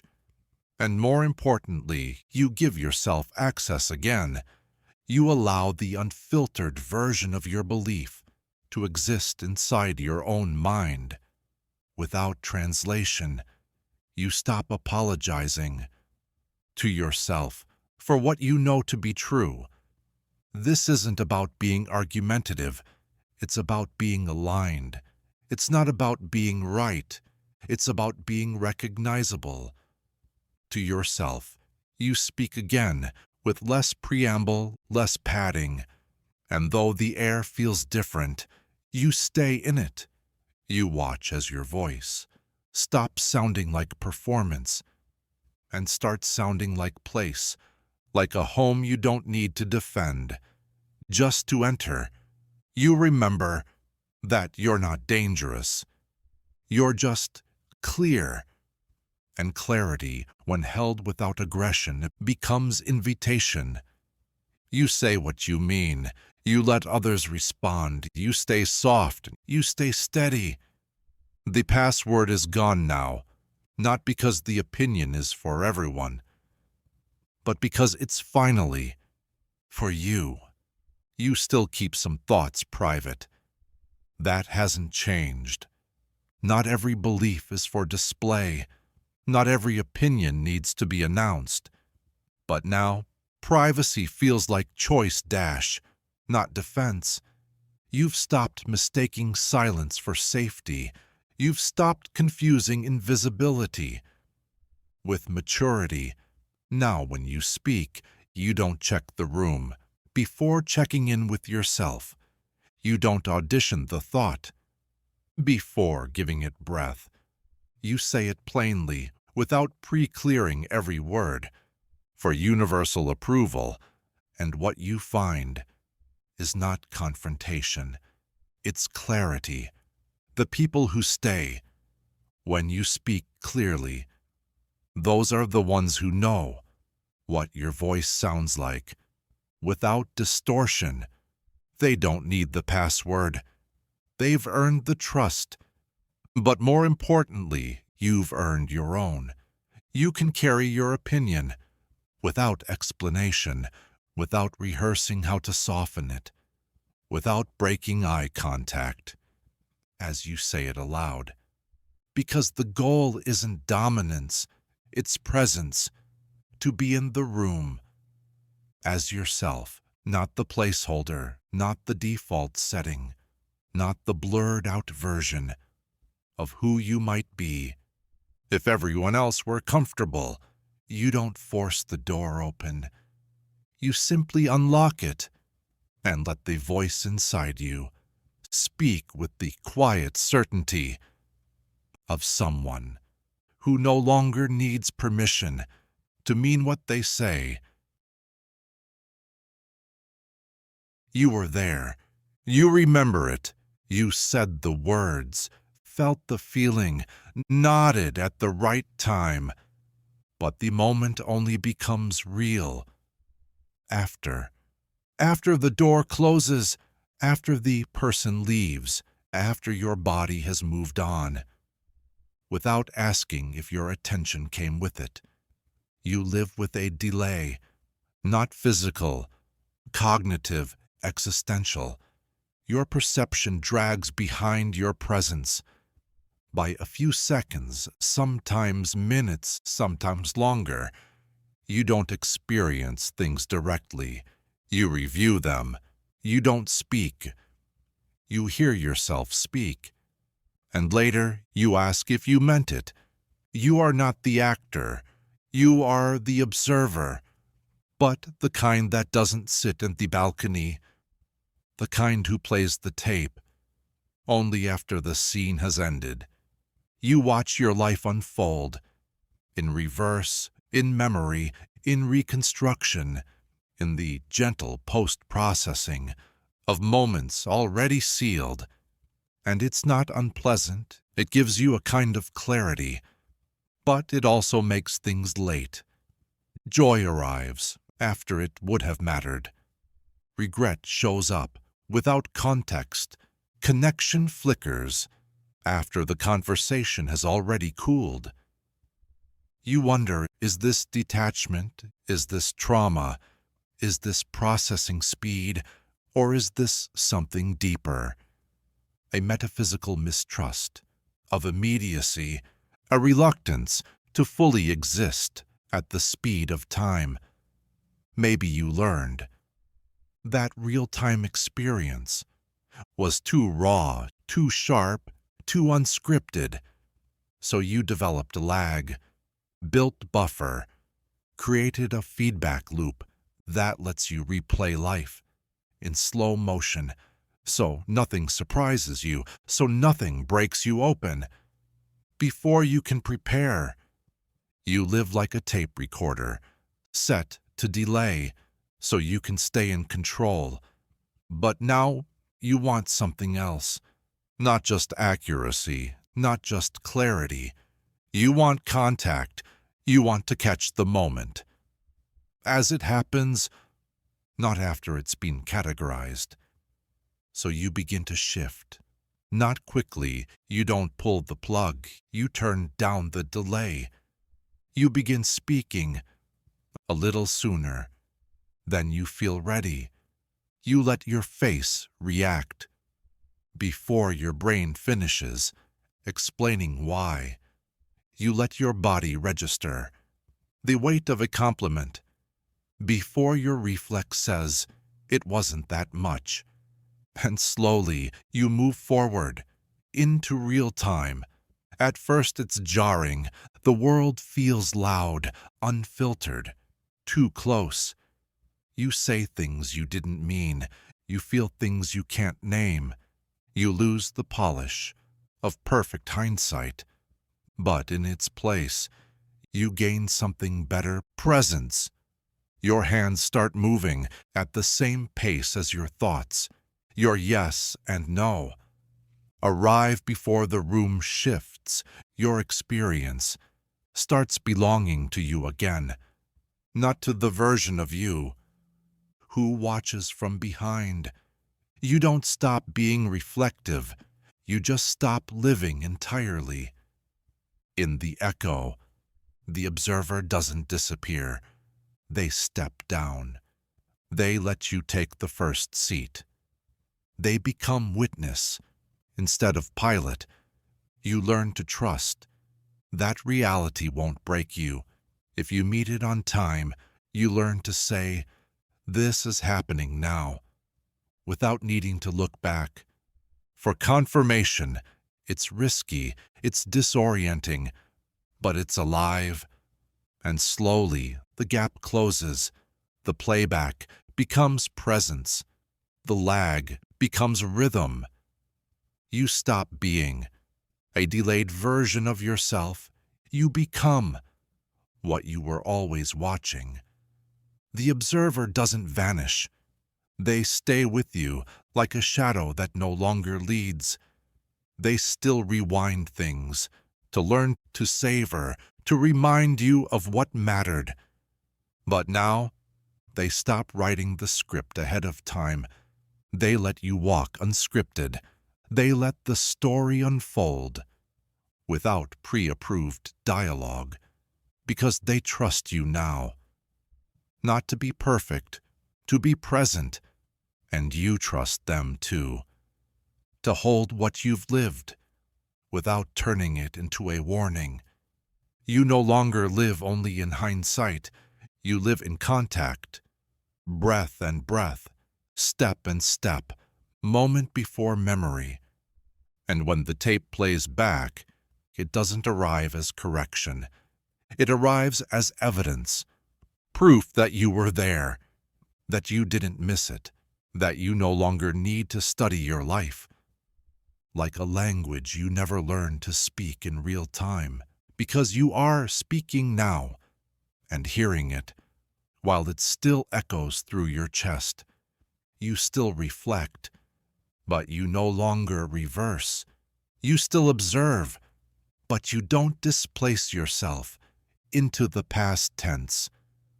Before the sentence ends, you live where the frame and the film align, not as the analyst, but the participant, not just the narrator, but the one inside the scene.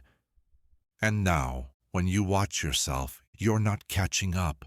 You're witnessing, in rhythm, in sync, at last.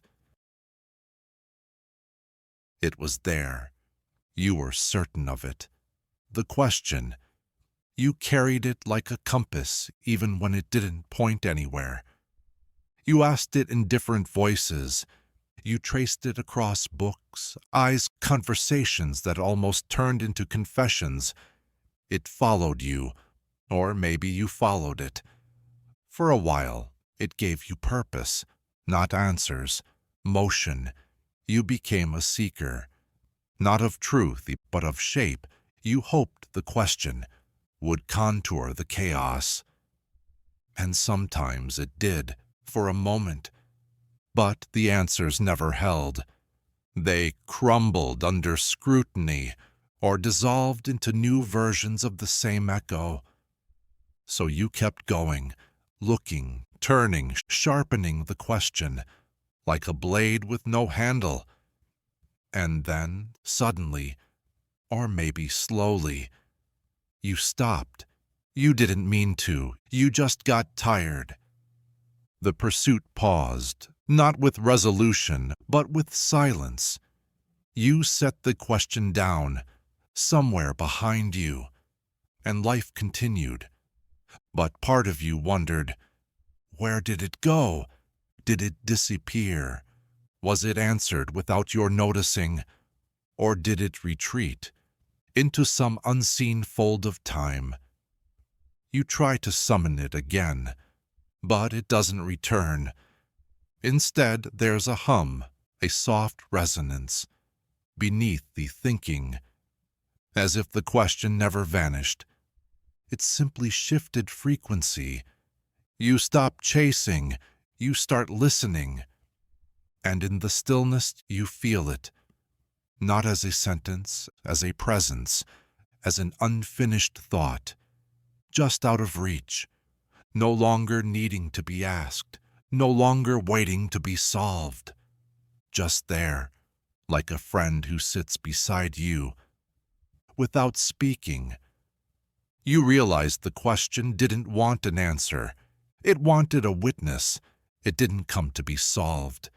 It came to stay. And now that you've stopped demanding resolution, you start to feel what it was pointing to all along. Being, not as a destination, as a texture, a space made sacred by its refusal to be filled. And you remember, questions are living things. When we stop looking, they don't die. They relocate, they fold themselves into the corners of silence. They wait. In the moments between thoughts, they wait in the way you pause before explaining yourself. They wait in the breath you take when you no longer need to be understood. And there, beneath the noise, beneath the effort to name and frame, the question lives, not idle, not hidden, just present. Now you walk differently, not without questions, but without urgency. You let the unknown walk beside you, without begging it to transform. You let mystery become texture rather than task. And in doing so, you begin to understand the question was never meant to guide you to an answer. It was meant to keep you open, to keep you porous, receptive, unfinished. And now that you are, you no longer need to look. You simply carry the space, a soft hollow, where certainty might have lived. And instead of fear, you feel resonance, not clarity, but coherence, a knowing that does not explain itself, a question that no longer needs to be asked. To remain true, you don't miss the pursuit, not because you found what you were looking for, but because you learned how to stay inside the wondering.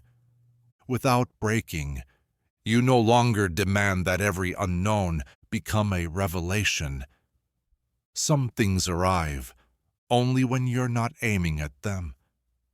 Some truths don't appear as truths until you've forgotten you needed them. The question you once chased now lives as atmosphere, not a riddle but a rhythm. You feel it when the world goes quiet, when a sentence ends too soon, when you walk into a room and forget what you were about to ask. You don't fill the silence, you let it stretch. That's where the question is now. Not in the center of your search, but along the edges of your awareness. It hums and pauses, it curls into the shape of your breath. And when it stirs, you don't reach for it, you nod. You let it stay unanswered, not as absence, but as presence in disguise. The question didn't disappear. It became you, the way longing becomes listening, the way emptiness becomes invitation, the way silence, when finally welcomed, turns into song. And this, at last, is enough to live in a world where not everything resolves, to carry questions without needing to complete them, to sleep beside the unknown, without fear it will disappear in the night. Because now, even if it hides again, even if it changes shape, you'll know where to look. Not outward, but here, in the soft turning, the still breath, the echo that never left, the space you finally stopped trying to fill.